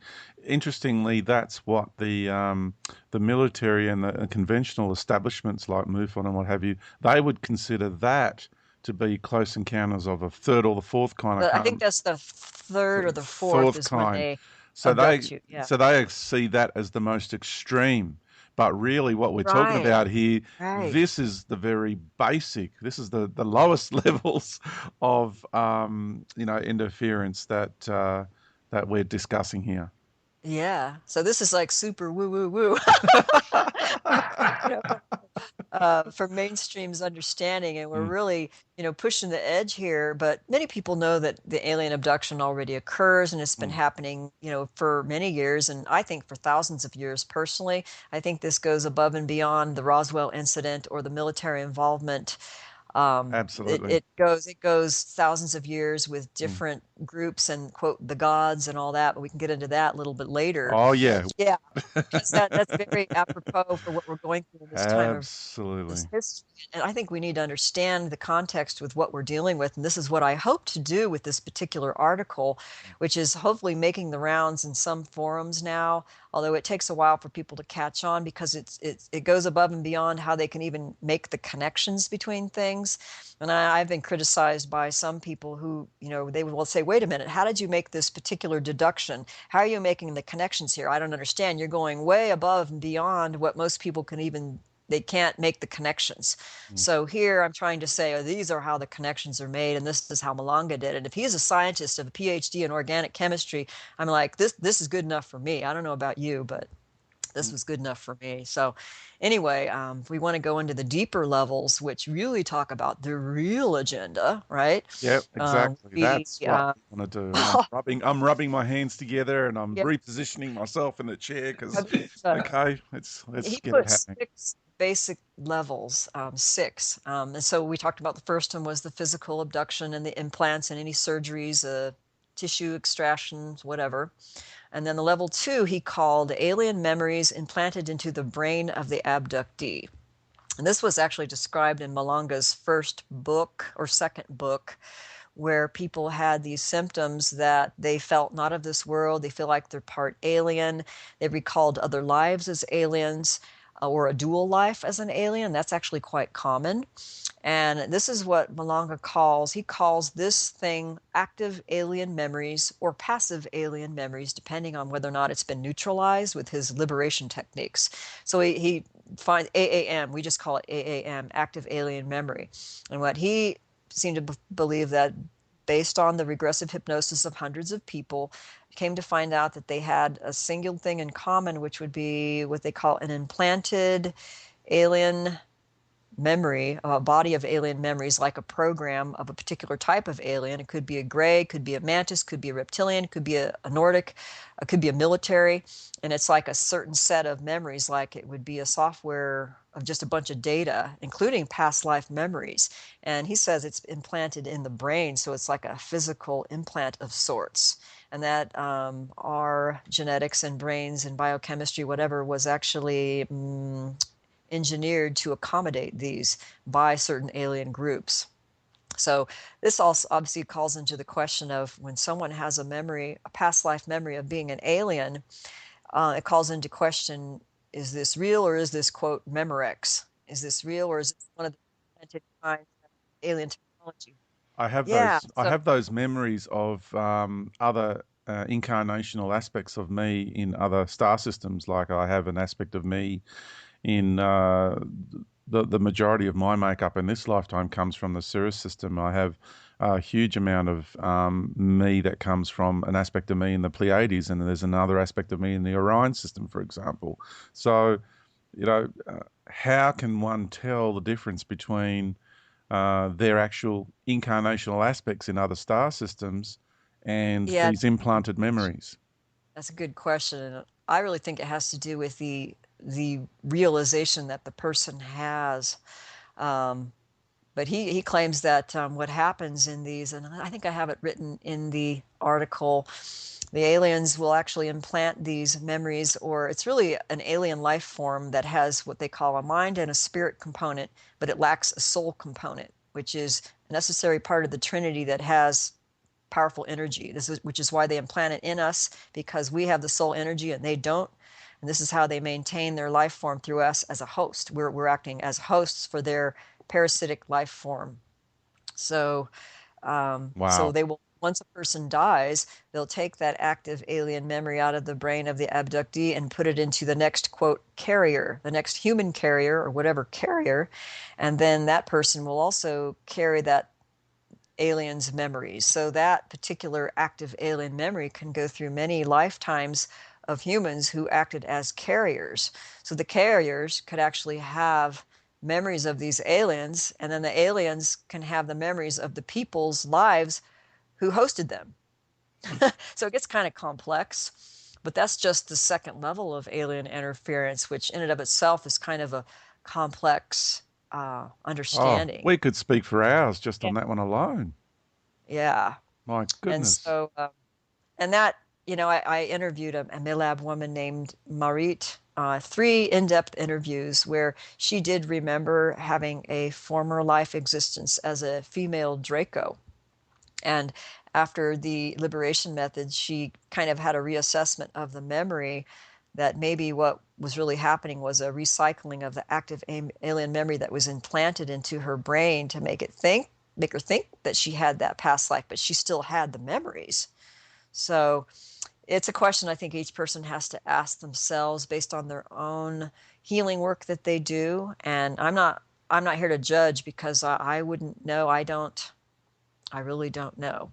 But I know a lot of people have like a complex understanding of physics, and they may have like downloads of files of complex alien information inside their head and their brain Yeah. or their energy body. And that's something that people report a lot, Yeah. So this level 2 for me is a very challenging area because it really blurs the lines. There's a lot of lines that are blurred when you come across this sort of information between, you Yeah. start to have doubts within yourself, and it got me to question, which is a good thing. Don't get me wrong. It got me to question and dig deeper, and I would say be present with these challenges. That are these memories really mine? Is it really me? And so I think it's a very good thing, even though at the beginning, when you do come across this information, it creates confusion and doubt. Yes. So within Yes. a person, but that's only short-term reaction by your programs and by your cosmic ego and your earthly ego. So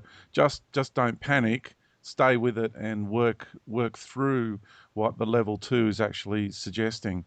And so Yeah. now we'll get into level 3 because we've got so much to talk about, and I know we can't Oh, just pin yeah. down in one area.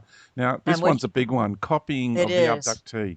Yeah, and he calls it copying as opposed to cloning, although some people use that term interchangeably, but in reality, it's not exactly the same, according to Dr. Malanga, and that there is a copying process that takes place that's part of a security measure that the aliens take, because they must copy the person in order to have the second set or backup of the active alien memory, which is really what they want to keep, because that's the alien life form that they want to maintain and keep as a safe backup. So if the person dies suddenly, they have a backup through the clone.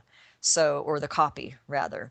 And so that, I guess, people reported in many of his hypnotic sessions, reported experiences of being in these rooms. And I have a picture on this article of these rooms with these big cylinders. Some of them are, horizontal, and some of them are vertical, where these big cylinder machines, when you're inside of them, they vibrate very, very, very quickly to the point where they pull out your etheric energy body essence. And they literally pull your soul out, and then you go into another body.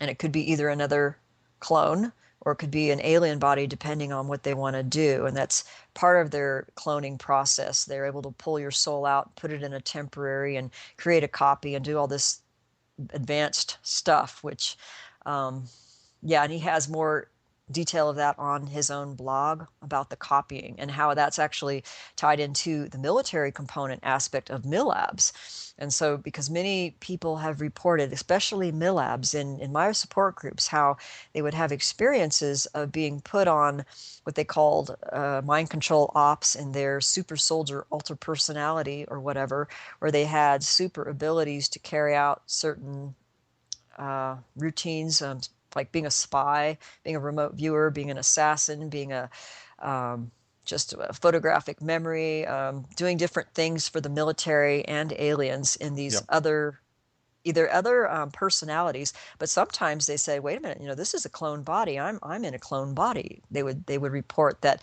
it had to be because when they came back there was no marks, but it was very real. And so they questioned, how could this be?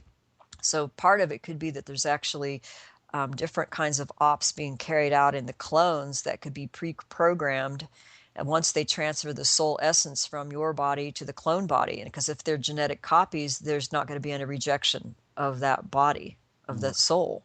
So that's another theory that Malanga has.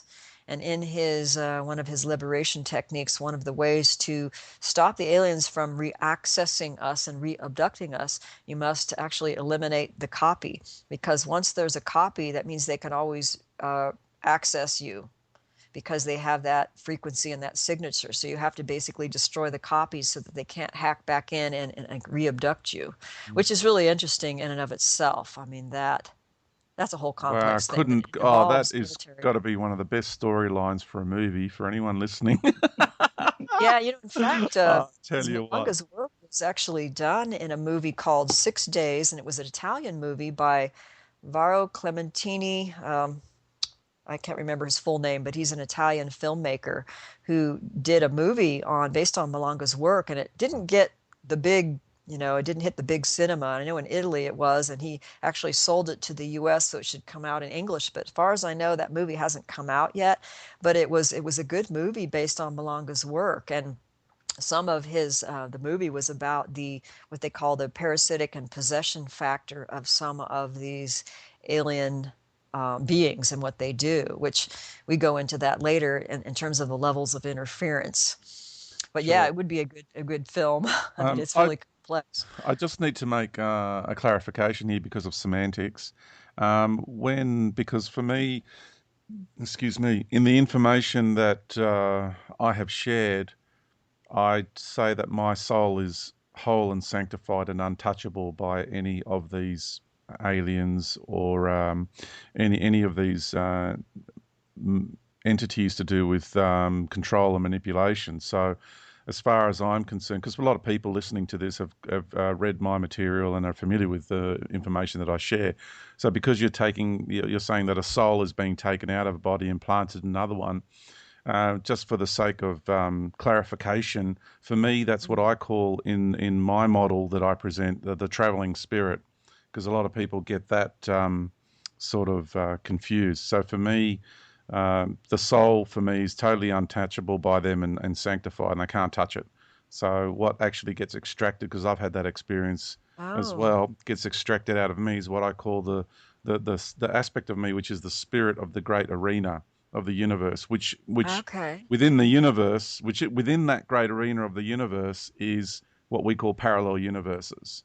So again, it's just giving people that understanding of the levels that I present and what you're discussing here, because we use labels to identify different Yes. aspects, and I don't want people to get too confused with what I'm sharing and with what the wording and the Okay. labeling that you and Dr. Yes. Malanga are using. Okay, Yeah, so because his stuff is like translated from Italian, and I know that his term of soul was actually anima, which is an Italian term, and then he defines a human being as, body, mind, spirit, soul.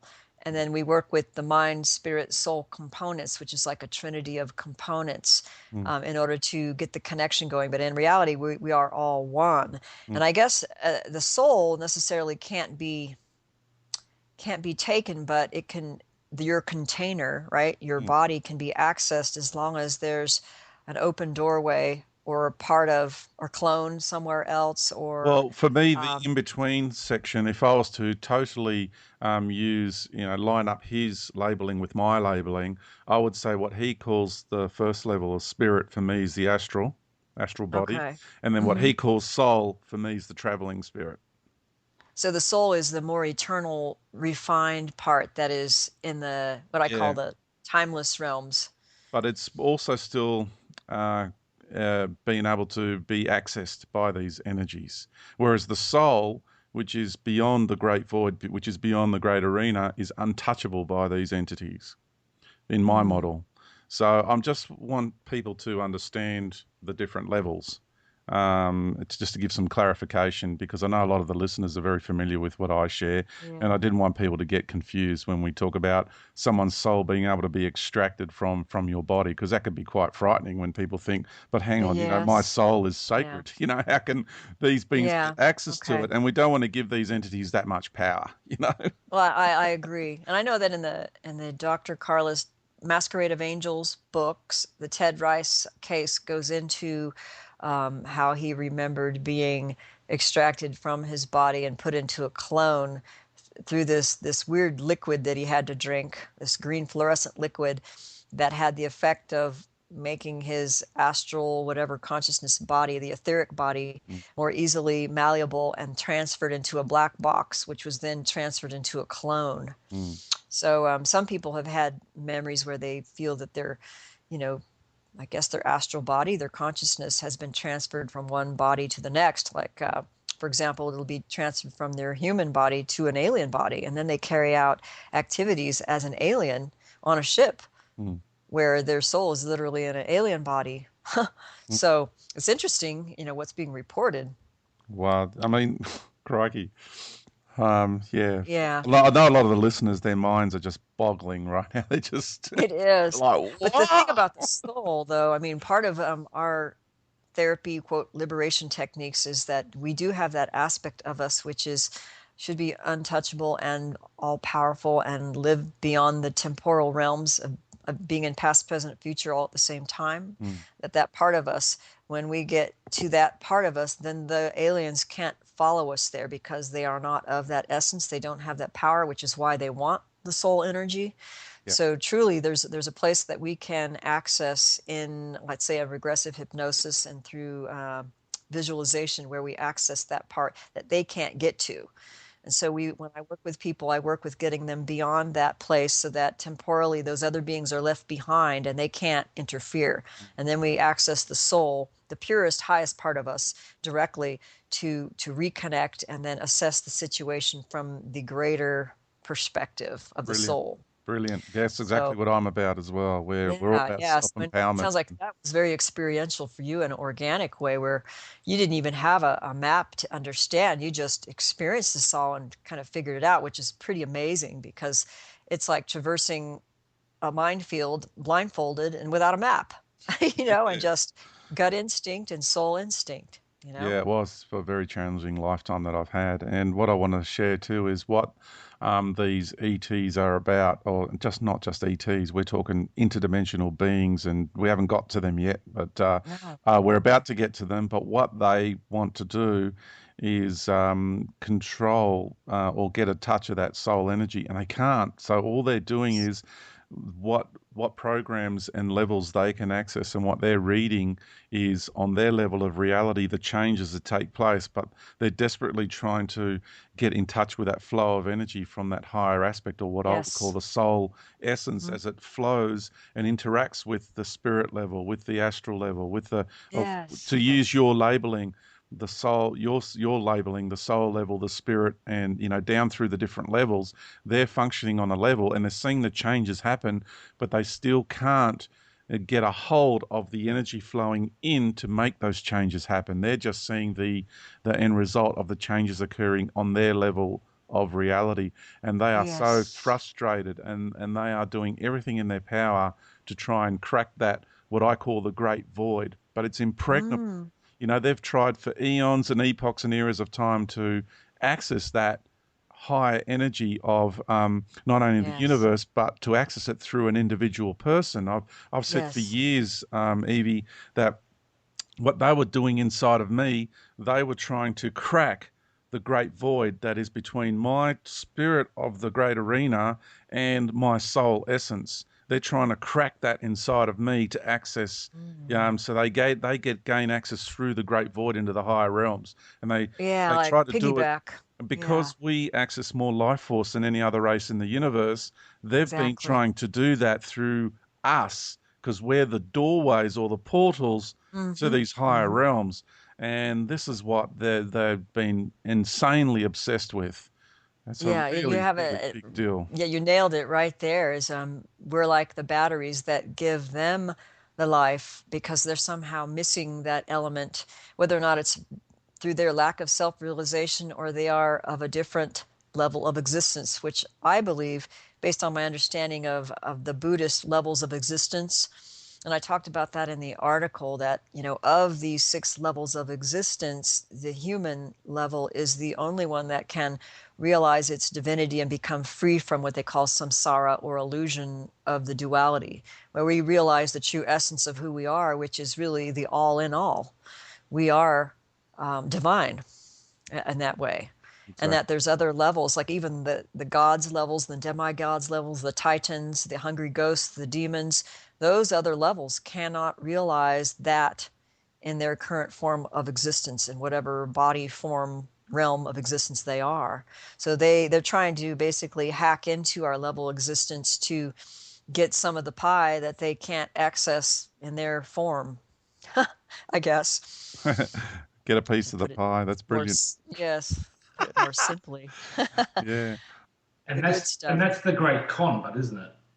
Like the great con of the ascended masters and these light beings, these false Yes. light beings Oh, who want absolutely. to Oh, and attract then all trying of to humanity discern. up to their level to Yes, trap us yes. in for another bloody round of cycles upon cycles so they can feed Uh-huh. off us forever. Yeah, because we're special. So come up, ascend to where we are because we are the gods and we are the masters.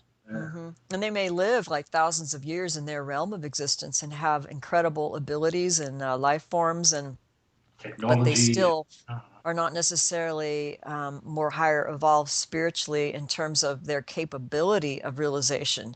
So they would have a lot of ego, like you've said before, a lot of jealousy, a lot of envy, and play the wars and play us like a chess game. And we are the play of the gods, as they say. It's like a big drama for them to play us. So I think there's something to be said about myths and some of the ancient myths. Oh, yeah, there sure is. Hmm. Okay, so we'll just continue with the levels if we can, Okay. because Well, that's the where we third level were. was, Mm. yeah, I guess the third level was like the copying of the person Yep. and then keeping that copy. And they may make several copies, and sometimes they leave them in embryonic form in a test tube, and sometimes they have it in a full form in some kind of container in an underground base, or some people have reported they were in some kind of installation on the moon or on a satellite, or there's different reports that people have. And of course, this is kind of subjective because a lot of it is under regressive hypnosis, but Malanga has found enough things to be significant and reproducible to make this theory. So the next level would be, we will describe it a little bit, attempts to move the, what he calls the light dots matrix, or the soul consciousness, which is really the whole consciousness aspect of us, into an alien body. So I guess after the cloning copying process, some people have described being put into an alien body and then being used as an alien to help carry out the alien activities. Like even in the Simon Parks case, he talks about remembering being in a mantis body, and he's, with the mantises as their co-worker, helping out in different alien activities, including abduction related jobs.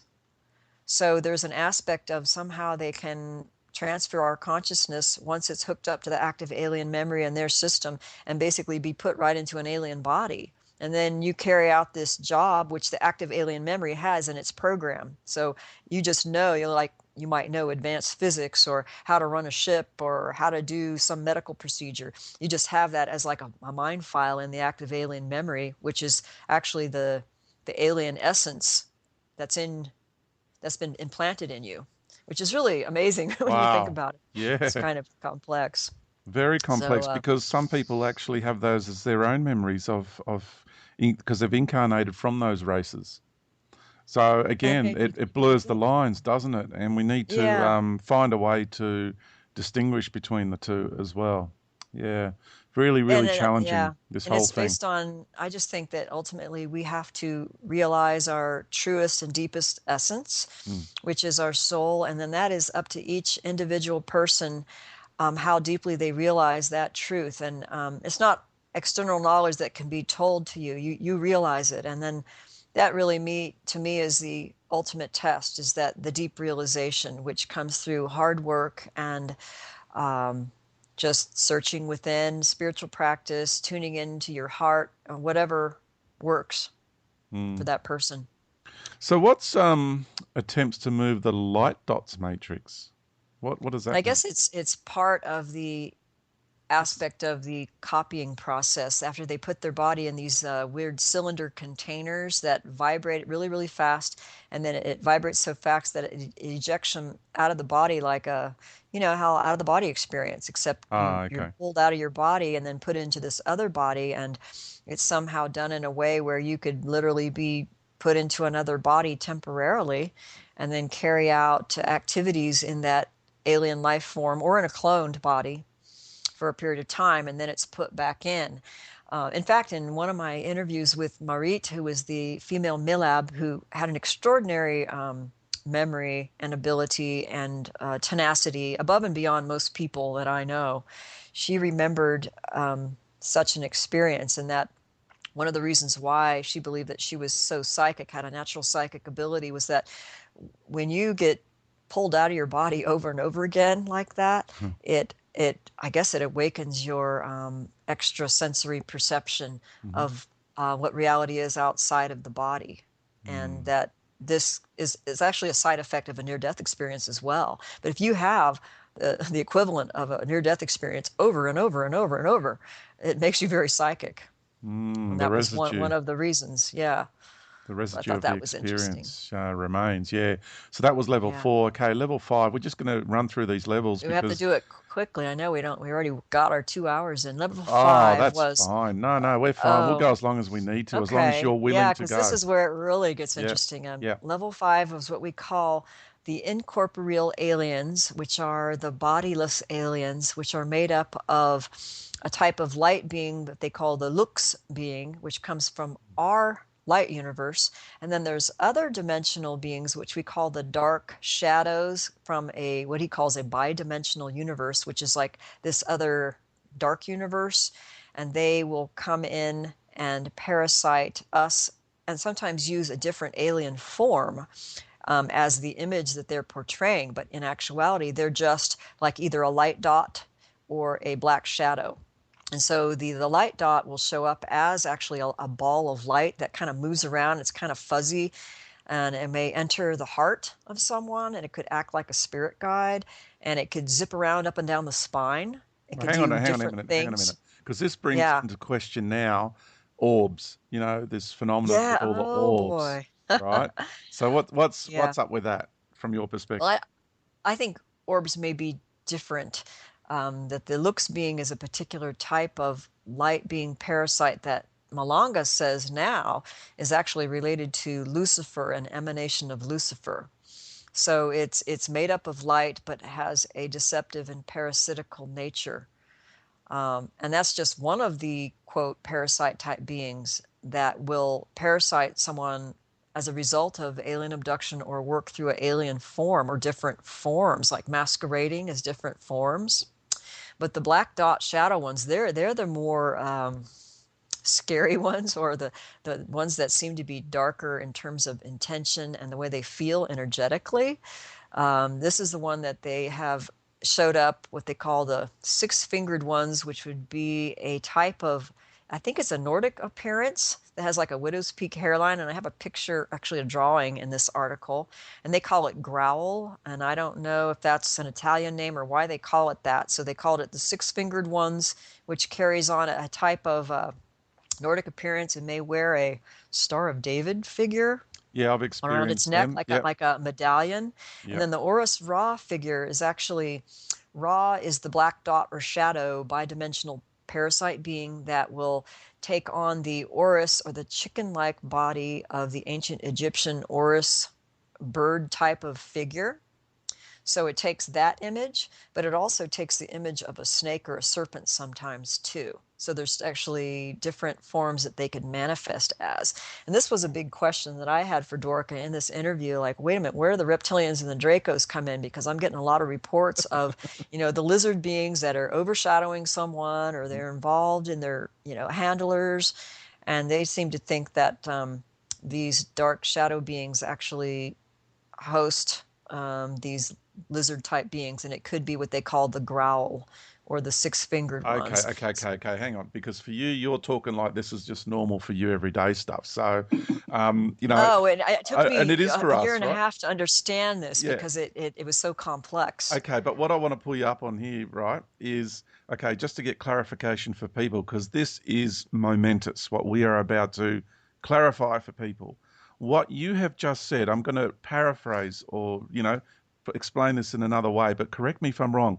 What you have just said is that the reptilian, the vessels and the reptilian races are an interface for these other more malefic interdimensional entities.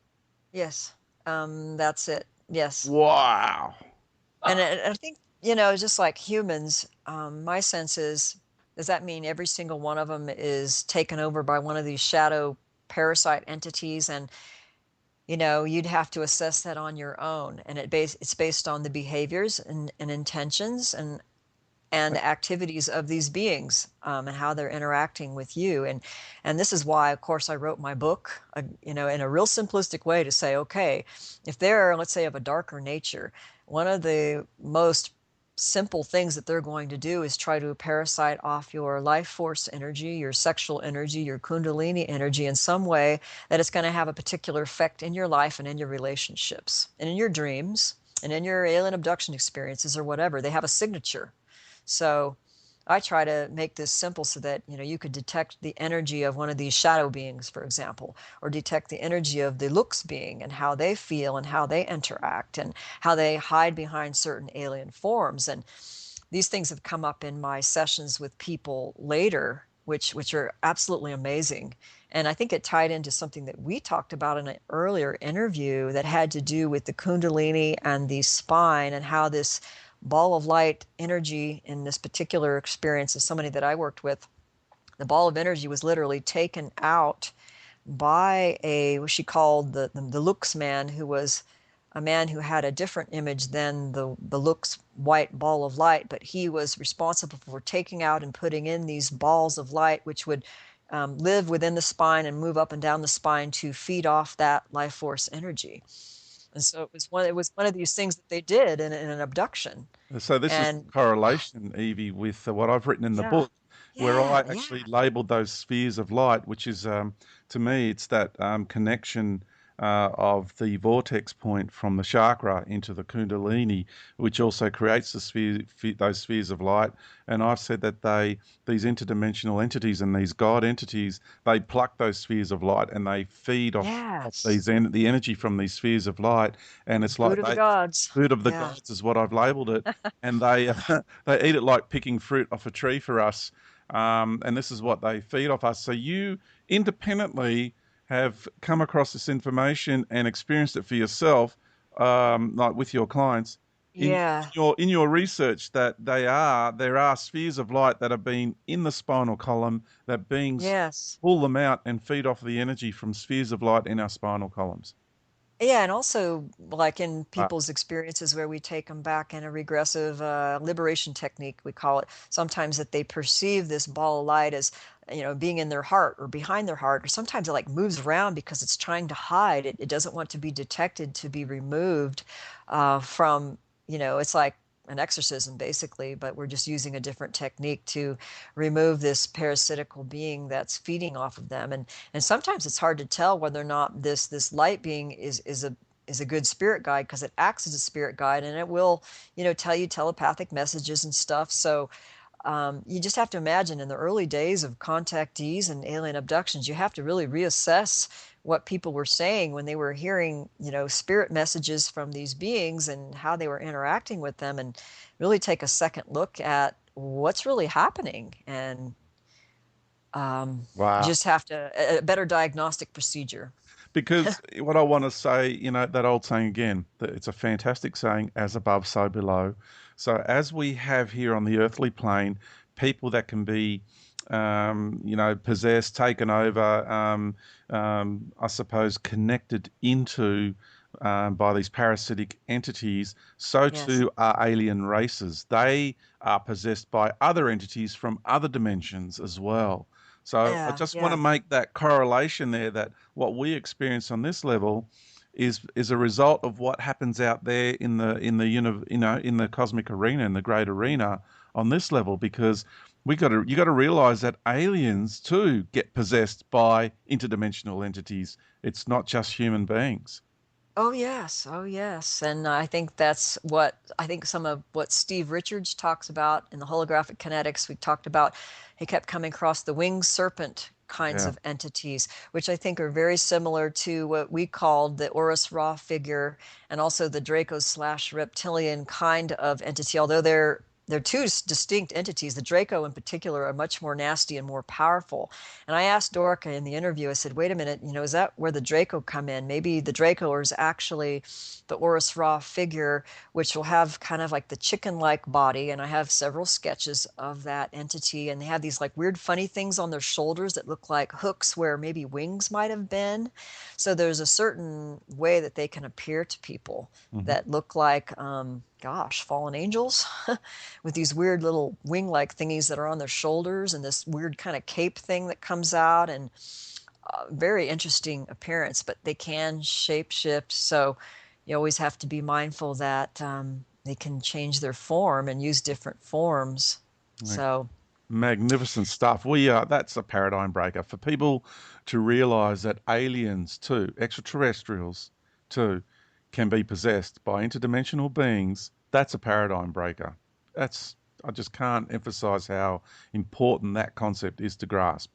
Now, okay, level 6. This is a so big one. This is a big yeah, one and now. the level 6, yeah, and the Yeah. level 5, I just want to go into more detail, like Okay, how sure. he defined, well, how were the aliens really different? Like, how were the ones who had a body different? How were the ones who didn't have a body? How are they different from us in terms of how he described us in terms of quantum physics way? Like, we have body, mind, spirit, and soul, or the Trinity, which is kind of like the quantum physics way of looking at subatomic particles, which is kind of a similar analogy, Mm, which kind of fits. Anyways, we should have mind, spirit, and soul components.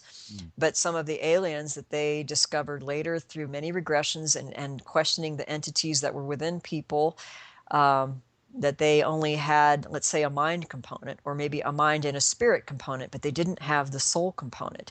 mm, Although some beings on different levels did, but most of them that were abducting and trying to siphon off the soul energy involved with the whole agenda and project did not have the soul component. And so that what distinguished us as being different and having that extra essence that they mm. did not have. So that's just what I wanted to say. And he described that in his own way with a quantum physics kind of analogy. And then the sixth level was the one that I was really interested in, because that was like the head honcho, right? Once we dealt with these different alien entities, and you faced them, you face your fears and you face these entities, and you are not going to back down. You're going to get to the truth. So help me God. And then guess who starts showing up? The primordial man, who is what I believe to be the father figure entity that showed up in my experiences. And then in Malanga's work, he actually had a drawing of similar reports, what he called the Adam Kadmon figure in our Kabbalah mythical history. And he was a very, very large, tall being, kind of like a bearded god, like the father god figure, and with a lot of light coming out of his eyes and his hands, wearing a robe kind of figure. And Mm. this being would show up, and he was actually attached to our some people's souls. So there was actually two kinds of humans whose souls kind of came from a different aspect of creation. We all come from the all is one, but there was actually different aspects that we emerged from.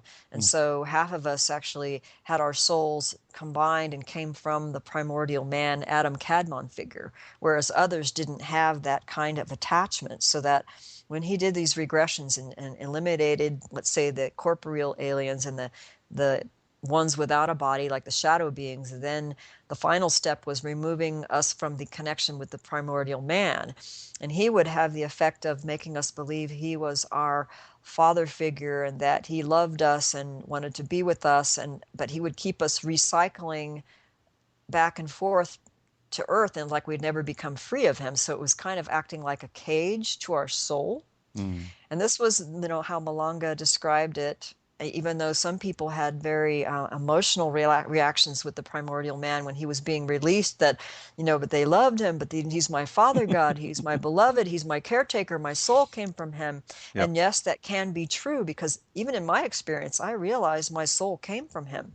But it wasn't the ultimate realization of essence of being that someone would describe, let's say, in a Buddhist way, where you try to realize your divine essence of the all in a much higher way. Yeah. So I think that there's different levels of realization that we have, and then different levels of where we remove ourselves from certain connections in order to realize a higher level of being. Exactly. It's hard to explain. Yeah. It is. It is very difficult to put into words what we understand on an energetic level. Now, this primordial man, I think, is a big key. I've often said to people, it's got to do with this, the two inverted triangles, what we call the Star of David, or what people call the Merkaba. Is because that's the synthetic light program. When people create, like what people are doing on the planet, you see the original symbol of the inverted triangles is a label to label the light body. It's not the template of the light body. So what people have done is they've used that as a template to create a light body, and therefore once you do that, you're doing it from a place of either earthly ego or cosmic level ego, and then therefore you're creating a light body, and then you merge with that light body, so you're creating a synthetic light body. And this is the god of the synthetic light realms, who's expressing itself as this father figure to humanity, but it's really androgynous. It's just like a mind entity, this god entity. And it often expresses itself as this father figure, and it's sent a lot of its people here to the planet who are incarnate, and also a lot of its interdimensional entities, because it's the one that has control over a lot of the hierarchy, the hierarchical structure. We're talking about management now, top management. And the whole Star of David thing, I have a picture on my website of a sketch of what they called the six-fingered ones, which in my mind, in their drawing, looks kind of like a Nordic, but in this particular drawing, it really caught my attention because he has a widow's peak hairline, which is very distinct. And in experiences from Barbara Bartholic's cases and people that I know, there was a particular being who we called the widow's peak man who would show up. And this was the very powerful being. It's like once you get through the levels, then he starts showing up. But I always found it amazing that, this whole Star of David thing was associated with this particular one. But they called him in this particular one, it's not the primordial man, they called this one the growl, or the six-fingered one, which kind of has a Nordic appearance, wearing a robe. Yeah. But if we remember in some of the ancient scriptures, the six-fingered ones, the Nephilim had 6 fingers and toes. So I'm thinking maybe they're related to the Nephilim. I don't know. Yeah, and they have a very while there's some quite muscular and rigid looking members of these species, there's other species of these types of beings that are totally the most beautiful beings you'll ever see, like physically, and they have this this angelic appearance. And I've experienced both of these types of Nordic races. And mind you, there's Nordic races out there that are really benevolent, truly beautiful beings. But what we're discussing here are these other types of Nordic beings. So we're not being racist here. And the agenda that that these beings have is incredible. These are the ones that are appearing. They're part of the Galactic Federation of Light. So what we're talking about is the spiritual arm of this basically political this on, when they're talking exopolitics now, so you've got the galactic level and cosmic level political structures and infrastructure out there in Oh, the great yeah. cosmic arena, and in the part of the universal matrix. So, this is Yeah, what we're and up there's against, and they come here so and many. they God. present themselves as gods, as angels. They implement their spiritual, cultural philosophies, their spiritual philosophies, and this is what's happened to our humanity. Yeah, and they've Humanity been has been, completely. yeah, our Yeah. spirits have been basically arrested by these entities and their infrastructure, because it's really about taking control of every aspect of us, and it includes our spirituality. And when we can Yeah. realize what's actually happened here and wake up and shake our heads and wake up out of this trance that everybody's in, it makes a huge difference to our perspective and the way we see things. Oh, yeah. And I think, well, we're programmed and conditioned by our religions to understand spirituality in a certain way. So, I mean, we really have to realize this essence without too much external knowledge, except knowing how to rest within that place within us and truly realize our essence. And that it's quite difficult if we've been programmed and conditioned by these different beings to think of them as gods, and how they've tweaked religions so that they keep us powerless and looking outside ourselves. And the patriarchy itself, I mean, I can go on and on about how that's a big scam, but sorry. And I've got to ask you, because now we're getting to even more background to the beings that we're talking about. There's got to be another infrastructure behind that. So, what I want to ask you now is the bidimensional dark universe. Can you explain the dark universe and its creator compared to the normal organic universe and its Mm. creator? This is actually explained on one of our Malanga's articles called "The Global Interference of Aliens." I have a link on that same article on my site, where he describes, I guess, how the infinite consciousness, all is one, divided itself into two aspects of its being. I guess creator one and creator two, so it could mirror upon itself its own consciousness. Hmm. And as a result of the mirroring, one held all the light aspect and the other one was the dark aspect. Hmm. And so the dark aspect had, quote, a creator that, because it couldn't handle the darkness of that realm, kept its soul behind in the one great consciousness, whereas the creator of the light universe was able to manifest down with different creators and hierarchies. Mm. So that the dark black universe was kind of like under these darker forms that had no soul essence existed in this dark universe. And that he explains it actually in a geometrical way in terms of the X, Y, and Z axis. And on his color test, he talks about how, I mean, goes into physics and geometry, which I'm not good at Mm. explaining, but he Um, talks about what he calls esoparasitology and how different quadrants of of reality and the universe have different aspects. But the bidimensional universe was basically like I don't know if he meant two-dimensional, but it didn't have the soul essence. It had the mind component and the spirit component. So it always sought out to find its lost aspect, which is why it keeps coming over into our universe, but it doesn't really belong to our aspect of universe. It's kind of like an inverse shadow being kind of thing. And that's just how he explained it and made sense of it. But in the greater reality, we are all connected. It's just how it, I don't even know how to say it, how it manifested down through the mirror process, Well, through yeah, duality. for me, it's the part it's the aspect of the universal creator that created the great arena, and that's a Hmm. foundational energy. And there's other beings that have come in there, and they're playing gods, and there's projections from this energy, and what have you. But what I want to clarify, or I would say make a statement of, is that within this, what we call um, the dark universe, doesn't mean it's just pure darkness and evil. What has been reflected in there is what's above. So you've got positive and negative charges within that great arena. So Yes. when you said that you experienced a kind of love from this father figure. and this loving energy from this father figure, yet its ultimate interest was to keep people being recycled within its programs. So that's the key to understanding the scope and the level and the magnitude of the dark universe. And that's why I called it the Great Arena, because if people think it's only dark, they're only going to think of pure evil and real devils and just dastardly things. But it's also composed of a positive white, love, and light realm for balance of frequency, right? For waveform. So you've got both expressions there, but they're in a different class or different kind of expression or level of expression compared to the greater universe. So I just want to kind of make these points so people in their minds, because I know people are grasping to try and get some sort of hold of some sort of distinction here and understanding of what we're actually trying to explain here. That there is, yes, white light, love, and all these components still exist in what we are calling here, what I call the Great Arena, and what Dr. Malanga calls the Dark Universe.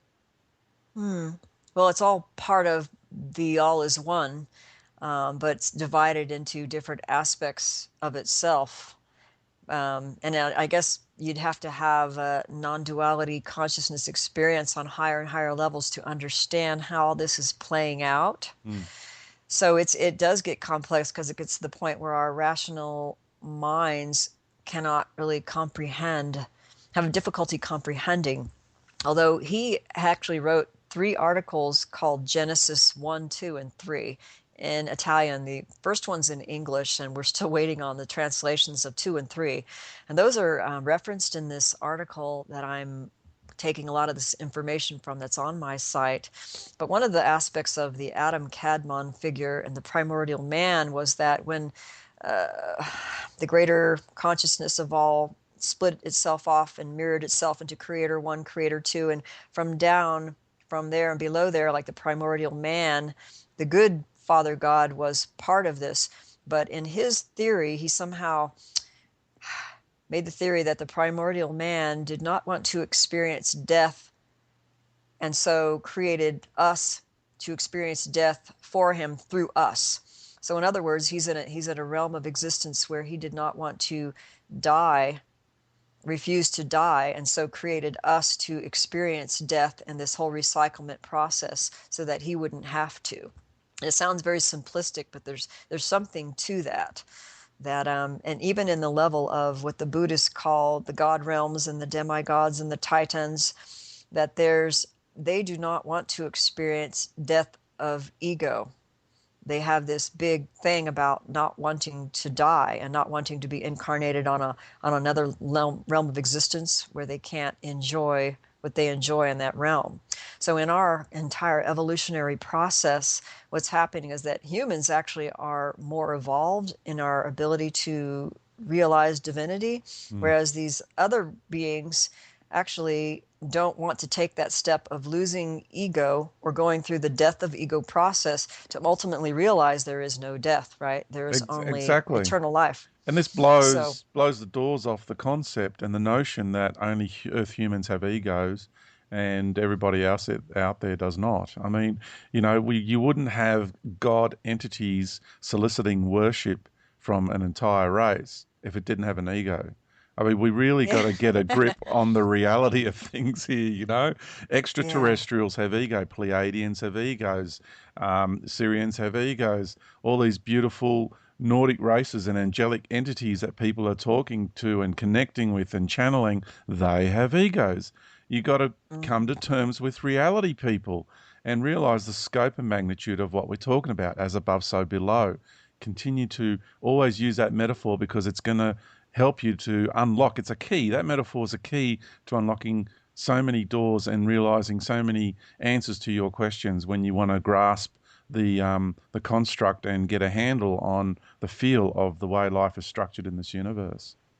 Yeah, and like the defense of the ego, even in, quote, human behavior, we have ego defenses and defenses against not wanting to feel certain feelings or not wanting to realize illusions or that there are illusions present. And so that there's a natural compulsion to, quote, defend the matrix or to defend the false persona. And we see this in everyday people, that we have like certain psychological defenses, and we could use that as an analogy of kind of, it's our nature of ego, and functioning in this duality, consciousness with ego, that we want to defend this reality, how we perceive it. And so that's kind of a natural compulsion to defend that. And so it takes a kind of surrender that is not giving up one's power, but a surrender of holding on to certain beliefs of reality being as dual as we think it is, and just resting in this divine natural state that we have, and not necessarily the ego, but divine, just resting in awareness, pure awareness. And it takes a surrender. And it's a very difficult process. I mean, this is what people try to do for years and years and years, doing meditation retreats out in caves in the Himalayas, you know? So it's not an easy thing at all. I mean, I'm not there. Yeah, I'm still going through the process, but it's definitely what I'm intending on achieving. I want to read out just a little quote that you've got here in one of those at the end of that article. It appears that the gods, including the primordial man, aliens, and incorporeal beings, their job is to keep us locked into this split, unintegrated consciousness, so that they can feed off our soul energy while we are unaware or somehow believing it's good for us. I thought that was really important, that.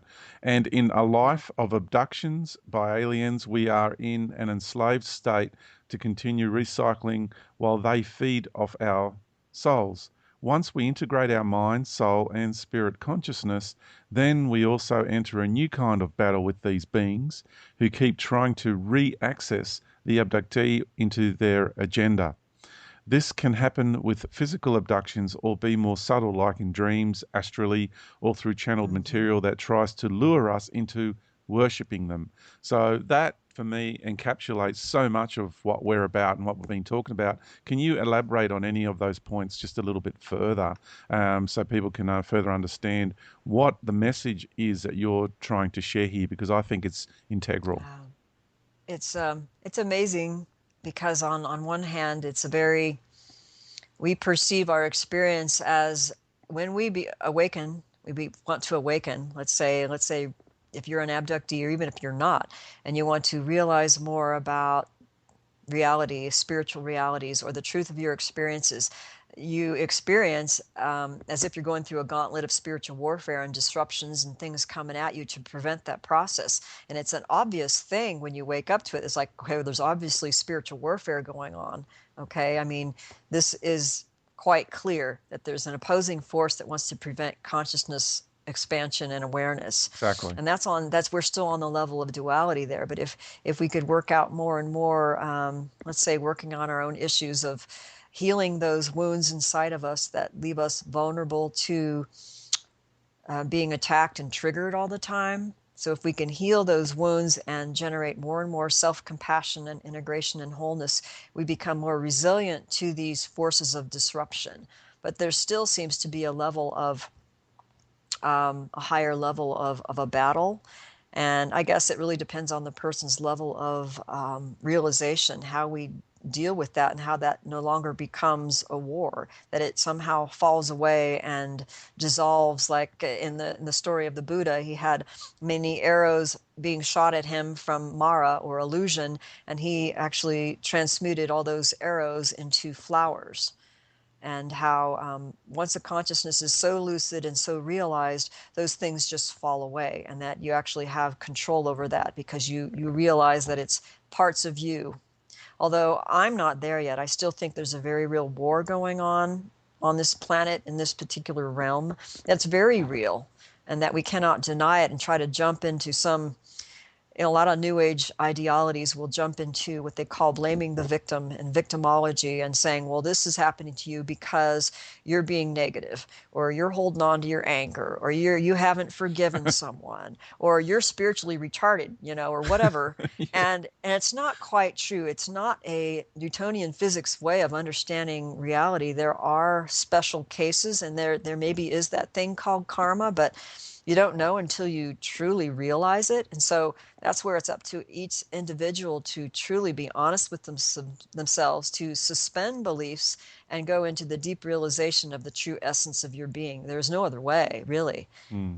I don't know of any other way. It's I don't know of yet any to other be way. discovered. It's really yet to be discovered. It's a mystery. But I will have to say, I mean, I could go on. Yeah. I know, but it's the only way, Evie. That's the way this whole reality was designed, is for us to achieve that. It's foolproof. And there is, if anybody tries to do it any other way, other than through their own seeking and reconnecting and reestablishing a conscious and aware connection with their own authentic self and their own divine sovereignty, then any other way is a shortcut, and it's only going to recycle you back into the game, because all the other methods have been put in place by these other entities, because they're all little baits and lures and traps and little doorways to make you Yeah. think you're achieving spiritual enlightenment, Oh, but it's God. what they have put in place as traps to actually recycle you back in. You think it's their job in some ways. It's how everything's structured, like one big machine that is a foolproof, that it's actually their job. You know, maybe they're agents of karma and they're allowed to come in and do things to certain people. Mm. We don't know. It's just that there's so many false religions and deities wanting worship that we have to really reassess where we're putting our attention. And I wish I had all the answers, but I don't. Well, Yeah. I've got to say you've got quite a big, substantial amount of the answers. You have really, really just made my heart sing through this whole process, and I'm Well, sure there's one Jace. thing Yeah, go on, I know Evie. we don't. I just want to hear from you again, to talk about how you realize the difference between, let's say, an orchestrated love relationship like an alien love bite, Mm. versus the real thing, and how you discovered through your awareness process how to detect whether something was real or manipulated, and was it really true love in those earlier love relationships, or was it something else, or was it just manipulated? And because so many people ask me that, they could say, well, how could it not be true love? Because when they've been put together with someone, even in an awful relationship, they still felt more love than they've ever felt in their lives, and more connection. So it's really a paradox in some ways. We can't say that. It is in a way, but it's not a paradox, because the what I've come to discover is true love is really subtle and deep and graceful. And because in this world we have been conditioned in the matrix to experience sensory overload, everything's about sensory overload. It's all about stimulation. It's all about what I call the buzz factor. And so people Oh, think that if they're going to experience something that's a very profound love, then it's going to have to be something that overrides their current sense of their sensory overstimulation. It's got to be something, and the same with their spiritual experiences. They think it's going to have to be something wow. totally that something Like the Big blows them Bang. away. Yeah, it's got to be bliss. That's why the bliss drug at the moment, which is an energy, it's really like, are you there? I'm back. Okay. Oh, I got cut off for a moment. Are you there, Evie? Yeah, and I got cut off for a moment and it was silent. And so now I hear you, but I don't know if Jason's on. Yeah, I'm back. I think we both got cut off, Evie. Okay. Oh, okay. We all got Well, I cut off guess again. you Ah, continued on with your understanding of true love versus, a love bite yeah. orchestration, and Yeah. how that, So where did I get to? I was talking about the bliss factor. Did I mention that? oh, okay, and how it's like a big bang, and we have this conditioned need to perceive it as it can't be real unless it's this big bang, and this overstimulation, and And because people don't have that point of reference of that much deeper, graceful love, they feel that's what love is. And they've been conditioned to experience that kind of love. And so when they're in the presence of a guru, and you see people just sitting there and they're going, "Oh, my ego is just melting away. This man is pure love." No, what's happening is that you're going into sensory overload by an energetic drug that this entity or whoever this guru has got channeling is totally blasting you with this energy, and because you don't have that other point of reference, you surrender to it and allow it to consume you. So that's what's really going on with Oh, these things, see? And so wow. when I came together with the love bite scenario that I had with the other people, oh my goodness, the stimulation was Oh, incredible. It was amazing. so powerful. And I was being stimulated not just in the heart area, to do with Oh, my Kundalini. emotions, but also, Oh, yeah, through the chakras, and the sacral chakra, was really I was being stimulated through that. So they were playing with me like a puppet on so many different ah, levels. And I see it now. My commentary is, in hindsight. But at the time, it totally overwhelmed me. I broke down in tears. I finally oh, met my true love, and it was huge. And so I've been through that love bite scenario on about three occasions. One of them wow. was just as deep as what I shared with you now. The other two weren't as dramatic, but they still weren't far off, and they Yeah, were really intense. And you got to fight really hard to, stay yeah. in some sort of control of your own feelings and emotions and your senses. And yeah, it's Oh, not an yeah. easy thing because these guys are really good at what they do. They sure are. And I've heard that was it the beloved when you do meet someone like a true soul mate, that it's something that's a recognition that flows and There's no it, fireworks.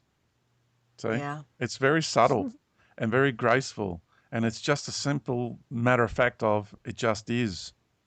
And this is the fantastic thing about it is we do have the ability to recognize it, and you can be totally yourself with the other person, and you don't That's nice. compromise who you are.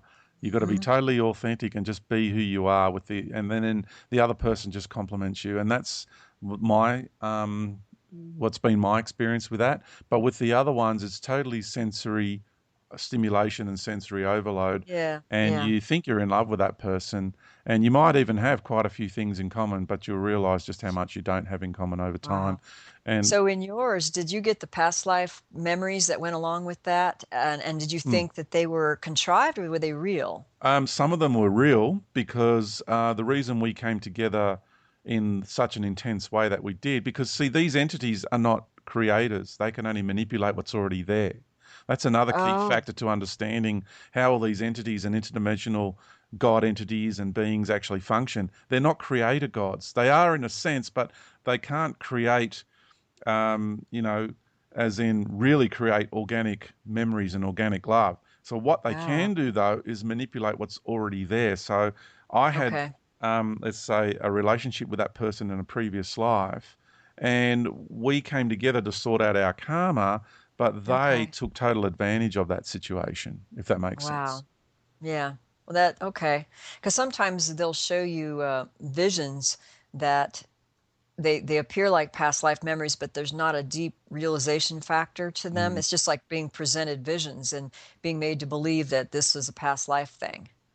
So, Yeah, no, I've had like a past life thing where I actually once we went through the portal back into the time when we were together, for example, I ended up coming back here, and it took me 3 hours because that part of me came through into the future to now, and I was ooh, freaking out at running water and the smells of the soaps and the way life was structured, and wow, was that's amazing. a previous life for about Goodness. 3 hours, and it took me about that long for the whole process just to settle down. So that was a very substantial connection. So, let me ask you this then. Did they try to interfere with you meeting Cynthia? And did they try to access or abduct you so that you guys couldn't meet? Did you have any of that kind of stuff Oh, going on? where do I begin? Where do I begin? Okay. My Yeah. goodness, we have been through Like the Adjustment Bureau movie, huh? we have been through hell, Evie, and it continues. It hasn't stopped. They want to split us up so Oh, bad, oh, and it's relentless, absolutely amazing. relentless. Yeah, but Because I've had that happen to me with respect to certain people that I had no idea why they would want to abduct me. And I was actually kind of shocked because it was so blatant. And huh, they didn't stop me though. So Yeah. Can't let it stop us. Not when we have that desire from the heart that we're functioning from that place. Yeah. But Jason, you know, it's hard to know what true love is unless you've experienced it. So it's easy to fall for the counterfeit if let's say we still have unhealed wounds, and I'll have to say it's a difficult thing. I mean, in my life it was really difficult because I had a lot of unhealed wounds from childhood that I couldn't have known any better. It just took time and experience to heal. it does, but there Yeah. is ways for those of us in hindsight that can share little tidbits with people that can help them. I do, Oh, yes. because truly, Yeah. what I discovered was, even as a child, I knew what love was. I really did, and I now know the feelings. I go back to my childhood and I remember moments, snippets of when I was in certain scenarios and I felt hurt because I wasn't being treated like the way I knew I should have been treated. And so it's like we all inherently know what love is deep down inside of us. Oh, And okay. a lot of us have Mhm. forgotten that, what that true love really feels like deep down inside, because we've got all these layers of programming over our lifetime, and what society Yeah. says love is, and what movies say, and what music film clips say love is, and what advertisements try to tell you what love is. So once we get past all that programming, we just go back to the simplicity of what love is, and love is very Mm. simple. Yeah. Well, it's good that you can experience the real thing and then be able to compare it with, the love bite from before. And some people don't know and they haven't had that experience. And yeah, it really throws them for a loop sometimes. Yeah. Yeah, it does. Hey, Jay, I know you've been listening He's still intently there. in the background there. Um, Uh, yeah, we just had a heavy dose of exopolitics, and I'll be the first to admit it goes beyond my level of understanding when we start talking about all these different aliens and manipulative beings. However, what I have come to realise through some experiences, not as extensive as George and Eevee and others we've spoken about, there's this theme of soul disconnection. Mm-hmm. There seems to Mm-hmm. be these beings, whether they be off world or on world, right from religion and schooling, right through to all the stuff we talked about today, where they want us to be disconnected of who we really are. And I like to finish on that kind of bottom line. It's really important that we reconnect to the greater aspects of ourselves, our divine essence, because once we do, we find that fundamental purpose, what we need to do here, right now, and to flow in the river of life. So that, for me, is the take home for nearly all the shows we do, and the experiences I've had through my time. The other thing I'd like to mention, because those who have listened now for 2.5, 3 hours, or whatever the time is, there's a really strong ET UFO program out there, and I just can't express how strong this program is. You think the religious program and the money program and the fear program and all the other programs we go through, but the depth of the ET UFO program is so strong. I'm not going to go into some stories, maybe Hang another on, program. Jay. Hang on. We've got an issue with the call. Another important moment. Um, oh, crikey. At the most crucial points in today's discussion, we've been dropped out. So hang on a sec. So Eva's out. Yep, hang on a sec. Problem there. Got Oh, disconnected. again, I'm just absolutely amazed at the three most, everything's been crucial what we said, but take note at the times we got cut off today have been at Yeah. very, very critical points of the topical subject matter. And Jason's discussing this ET UFO program because I'm going to make Oh, okay. a further comment on that because this is what's coming for the planet.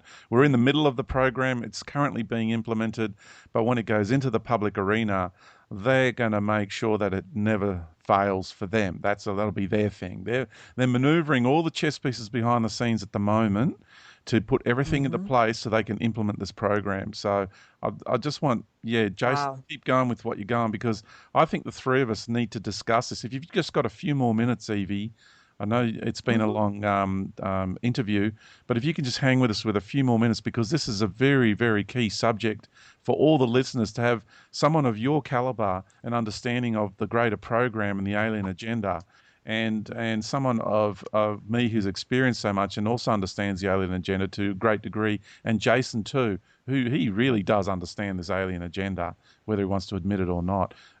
So go on, Jason, because I think this is a very, very important subject for the listeners. Yeah, George, it is. And just excuse me for 1 second, because I now have a microphone issue. I'll be back in a minute.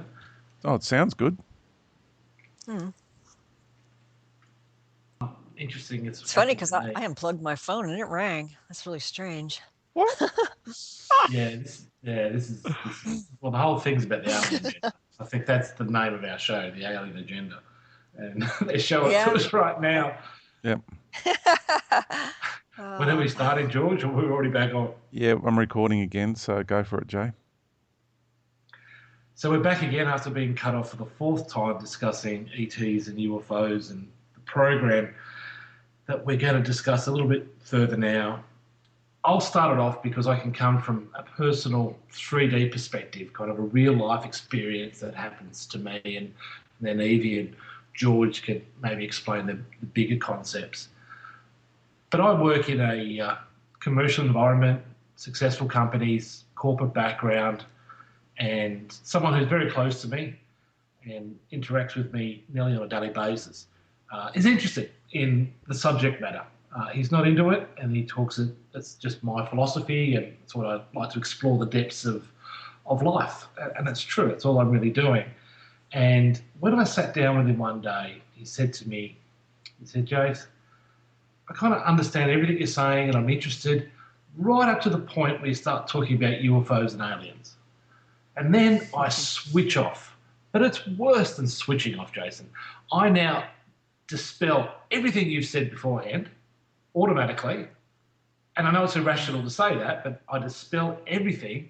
And then I go into doubt. Why, I'm going to swear, why would I even want to listen to you ever again?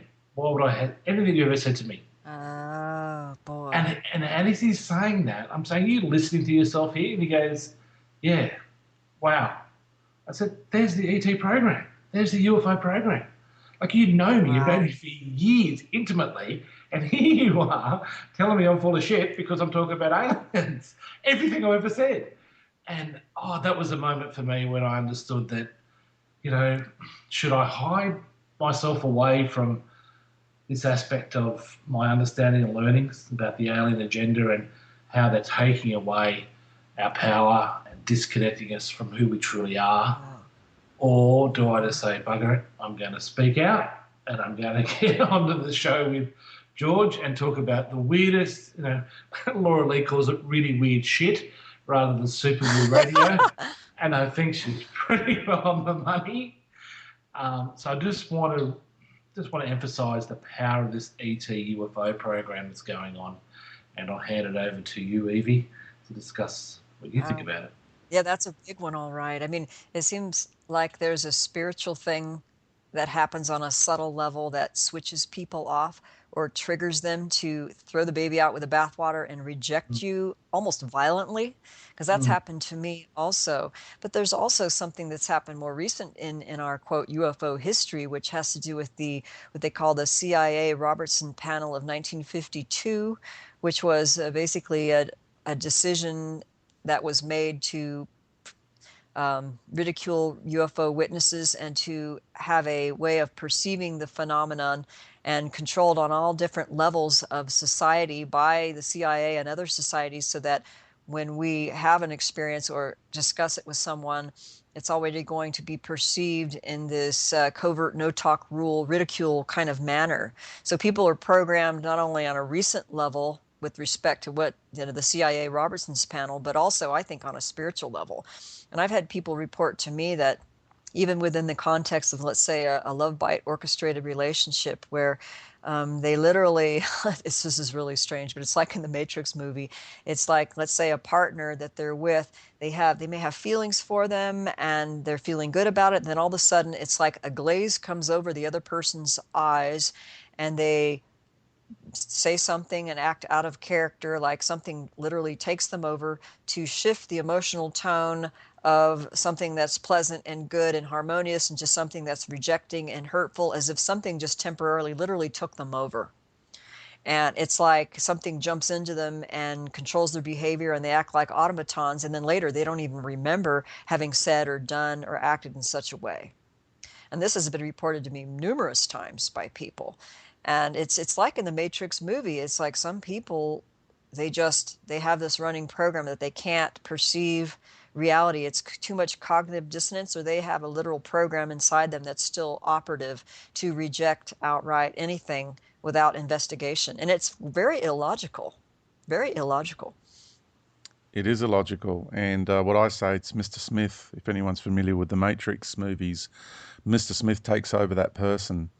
And I've been on the Yes. receiving end of that all my life. And a classic one was Well, when my father, who you know, I just said to him one day, as a child, I was about 12 years old. I said, "Oh, you know, the pyramids were built by aliens." And he lost the plot. He smashed doors and just, he he wow. slammed doors and threw things around the room, and he totally lost it. And I went, whoa. Like, even as a child, I knew what happened in that moment. And it's like Wow. that program, I'm not allowed to talk about this stuff. And I realized why he did it, because of what was going on in his life. Because he Or he was might have had experiences. well, he was under pressure from Yeah. the CIA for certain things. He Oh, was your working, father? yeah, he was working Oh, on isn't certain that interesting? projects. Yeah, I've never mentioned Well, this so, oh, publicly, oh, well, but it's interesting. I mean, this is a common theme, though. Many of experiencers have had parents involved in what I call military industrial complex jobs where they had a security clearance or some kind of connection. it's a And common this is theme, isn't it? common. It is a very common Yes. theme, and my father had that too. And I've never mentioned this publicly, and there's a lot of my family that doesn't know this about my father. I've had access to what he's been involved in, and I tell you what, it's that program is very real. Even recently, because my father passed away 11 years ago now, um, uh, Mm. 12 years ago. Very recently, I had another interaction with a family member where he just lost it and said that I'm full of shit and there's Oh, no proof. And even when I said there's plenty of proof, he said, no, there's not. I said, yeah, there's yeah. plenty of proof. No, there's not. It's like it just couldn't go there, and he just totally lost it. And I won't go into the detail of other things that were said, but the Wow. body language, he was shaking and trembling, and he just went on this incredibly intense rage and rant for quite some time. Like good 10, Yeah, and that's 10. kind of scary when you think about, well, what about this large scale? All these people who are, programmed to defend the matrix and go have these triggered compulsive reactions when Oh truth yeah. is revealed. Oh It's yeah. it's kind of a scary thing. Oh, he was sharpening a knife, and he turned around and he was giving me this really awful look, sharpening the knife with intent. Oh, It oh wasn't for him goodness. because he's not like that. He's a beautiful, loving man. So he got Wow. totally possessed in that moment, and all the insinuations and the body language and the threats. Oh my goodness, over a And 50. then the weird synchronicities and messages that happen later in other ways. I mean, this could go on into another conversation of how the aliens communicate things sometimes through what I call artificial synchronicity and events in one's life to shut up and not talk and to Yeah. not make them appear in a bad way publicly. I mean, these kinds of things happened to me for years too, until I figured I have to say something about this. Oh And well, I just I had think the that most happen difficult, in the really? in the forum that was attached to my website. I'm going to bring this subject up, and they've got to realise that they were Yeah. part of a coordinated agenda and It discredit. is, It's and it all about happens on another character. level. It's about character Yeah, assassination, and it's about discrediting the person. So then the message discredit the messenger, so they can discredit the message. and this happens in Yeah, the media and even the alternative media and in certain groups, Mm. UFO groups, that'll happen in any group with people who are, this is what I call, this is our vulnerability factor. If we have unhealed wounds and a psychological state that's not real strong, not really strong spirited, they can be taken over by these influences. And of course, I talk about that in my second book, The Dark Side of Cupid, how, it's witnessed by people who have second sight that, these entities come and overshadow the partner and can do all kinds of things. And it's just like amazing. It's really amazing. So, I Yeah. just sat back and watched this whole thing play out, and I've been very quiet for the last month, and I've been processing it. And it's time to speak out a little bit. I'm not going to go on and on about it, but people need to come to some sort of realization as to exactly how they're being played as puppets emotionally and mentally. Yeah, and then And how to feel that. I mean, like even taking a retrospect, like how did it feel, let's say in early days of being an alien abductee who was being manipulated to feel certain things and how it felt when you felt the alien influence and you can start detecting and discerning these energies as we become more aware, then you could start feeling this shadow and this cloud starting to move in and it takes awareness to be able to discern when these energies are moving in, yeah, move it in your group, move it ex- in your country, move it in your community or your church or whatever. Well, Franz Ertl is quite amazing. He works with not only alone, but with several good psychics to work on alien related issues, entity detachments, and paranormal strange interference. And I guess it has been perceived by probably more than one person that psychically they're being able to see a huge entity that has a very large head with octopus like tentacles that can affect several people, like in a group or in a family or in a relationship, or people who are working on a project to suddenly overshadow them like this big energy sucking cloud. All this dark energy gets people manipulated or they feel depressed or they can't get anything done, and it's perceived on a higher level. And I think that there's larger ones coming out that are actually literally invoked through black magicians, and they come through dimensional portals, and it can affect cities, could affect towns, could affect, it's like powers and principalities here.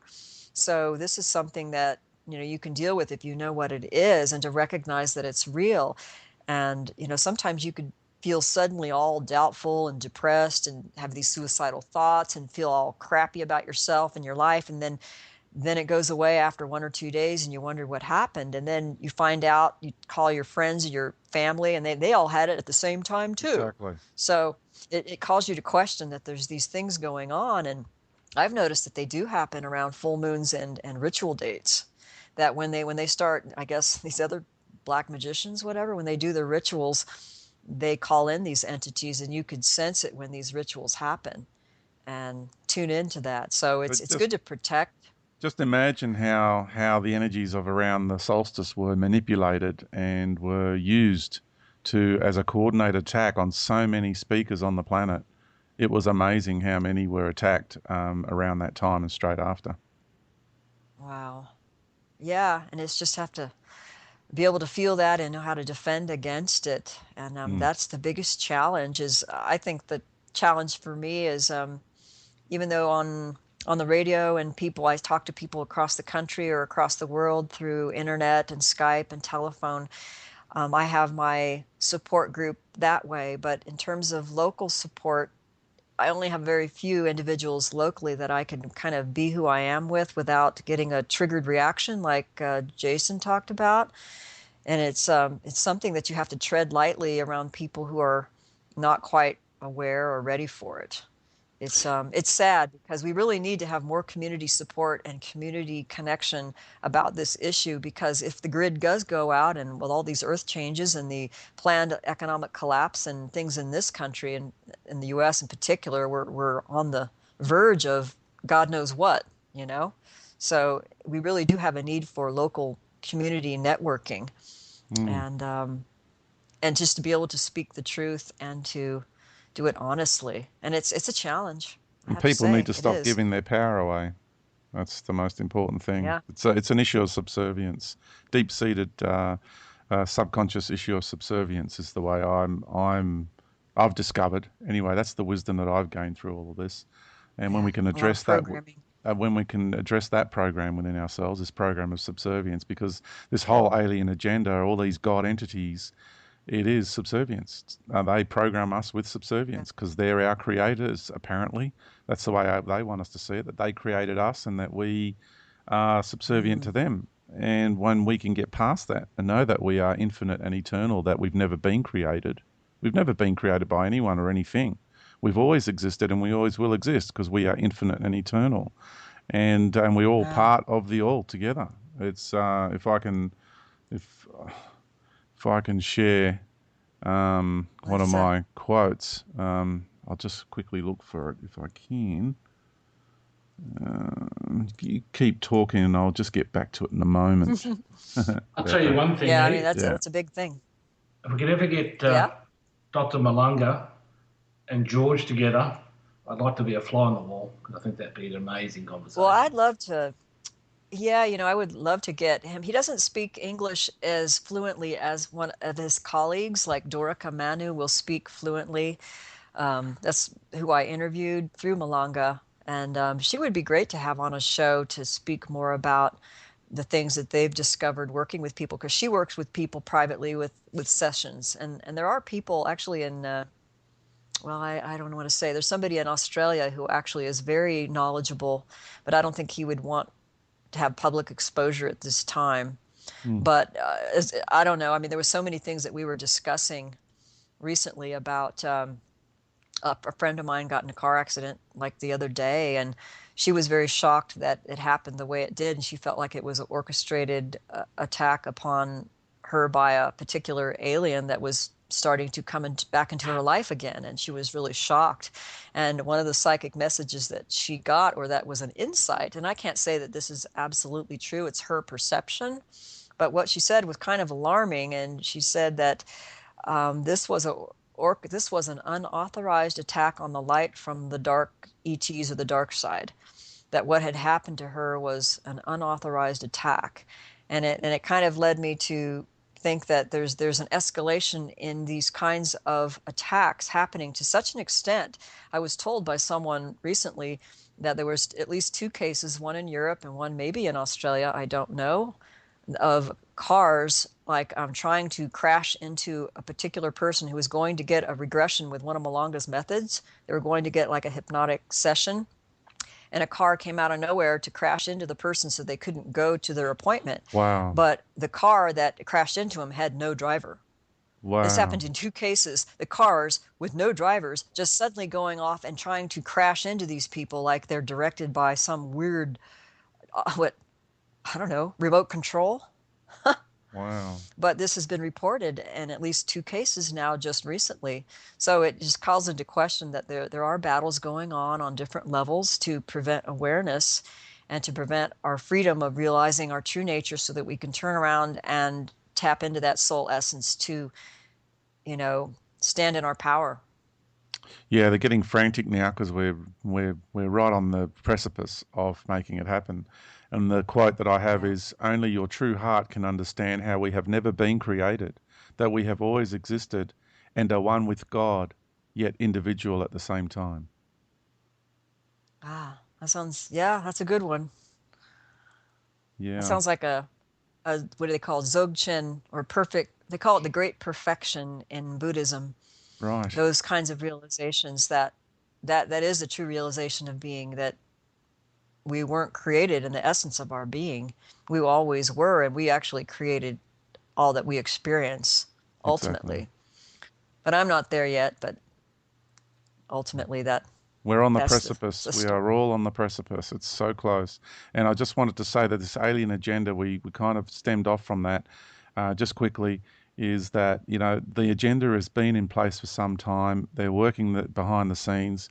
And when they want to implement the actual agenda in the public arena, it's going to be, from their point of view, they want to make it as efficient as they can. They want to make it as substantial as they can. And they want to make sure that there is no possible way that it can be undone. So for them, they are going for total domination with this new system that they want to implement. And, it's like, think of it like there's a storm brewing on the planet, and it has been for some time. People thought the storm would have already been here by now, but it's still happening behind the scenes. But when those levees break, when when it still starts spilling into the public arena, because so much of it, I mean, you with your line of work now have been able to see the amount of effort and coordinated work that this multi-dimensional infrastructure is imposing on humanity, because that's what it is. I call it like an Yes. interdimensional cabal. This is headed by this God entity who wants to play the true creator of everyone and everything, and it's not, and it's claiming to be, and it's the one that solicits the worship, and it has a massive interdimensional infrastructure and interdimensional resources at its hands, available to it. And this is a very, very clever and coordinated attack on humanity. And Yeah. they are coming at us from every possible conceivable angle. And it has to do with the air that we breathe, the food that we eat, the water that we drink, our health, our wealth, our relationships, our emotions, our feelings, our everything, even our spiritual concepts and understanding of life. Yeah. They have taken control of all of it, and they want to. They're going Co-opted for it. total domination over every aspect of our beingness, Yeah. everything we perceive, everything we do, and everything we be. So understand that this is the complete program that we're up against. And I'm Wow. not giving it Yeah. power, I'm giving it acknowledgement and respect, because if you're going to overcome it, that's what you need to do. We need to acknowledge it, we need to respect it, Yeah. and we need to embrace it and be grateful for it. Then you can actually overcome it and move on beyond it. But until then, Yeah. if you're going to harbor resentment towards it, you're still in the program, and you'll continue to be in the program Yeah. because it feeds off. It's like it feeds on it. It's like a healing program, and that takes a lot of self-discovery and work. And I don't know. I mean, I don't have all the answers, so What I want to share is, like, you've now had an insight behind the scenes. So you've been able to peer behind the curtain, behind the veil, and see what's going on in the background. And you can vouch and validate that this is a huge coordinated multidimensional agenda. yeah, a deception as well. Yeah. So when people can investigate into your work and Dr. Malanga's work and Barbara Bartholic's work and Dr. Carla Turner's work, and you start to realize there's all these entities out there posing as angels of light and God entities and all these wonderful ascended master entities and all this sort of business, then you can actually Yeah. see what's going on, and it becomes apparent Yeah. to anybody with any And I sort of sensibility about themselves. And I think it's necessary to perceive the whole ball of wax in order to transcend it. I don't think we could.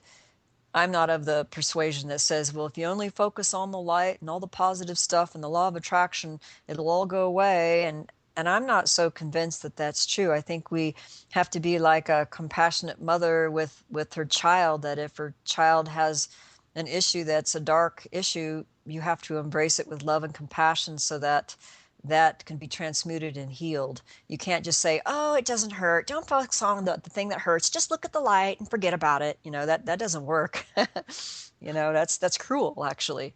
Mm. If you worked without a client that way, you'd get your license taken away. And there's a lot of New Age people who are doing exactly that with people who've been traumatized by turning around and telling them, well, you create your own reality. It's your karma. You did it all. But you can't heal from trauma unless you create the spaciousness of compassion and acceptance and forgiveness in yourself in a way that it can be healed. And you can't jump the gun by assuming some of these New Age ideologies. It doesn't make the problem go away by just focusing on the light.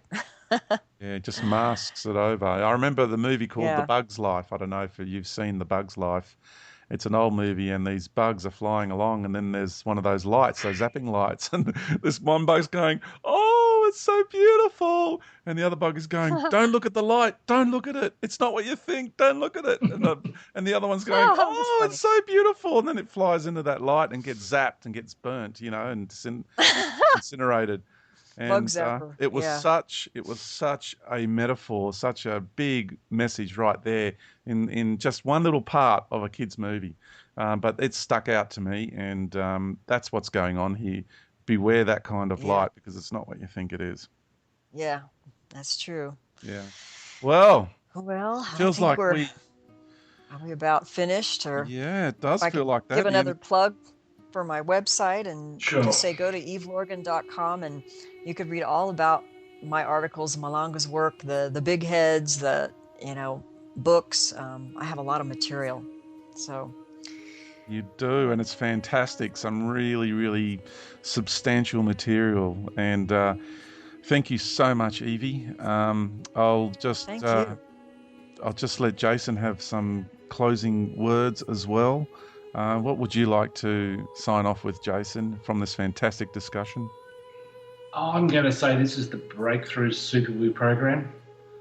Eevee has brought to the table, I don't know how many degrees we spoke about today, but it's kind of the science has come to meet Super Woo and give a whole layer of credibility to the work that George and so many others have done from the experiential side of the fence. And I had no idea there was that much science behind the alien agenda.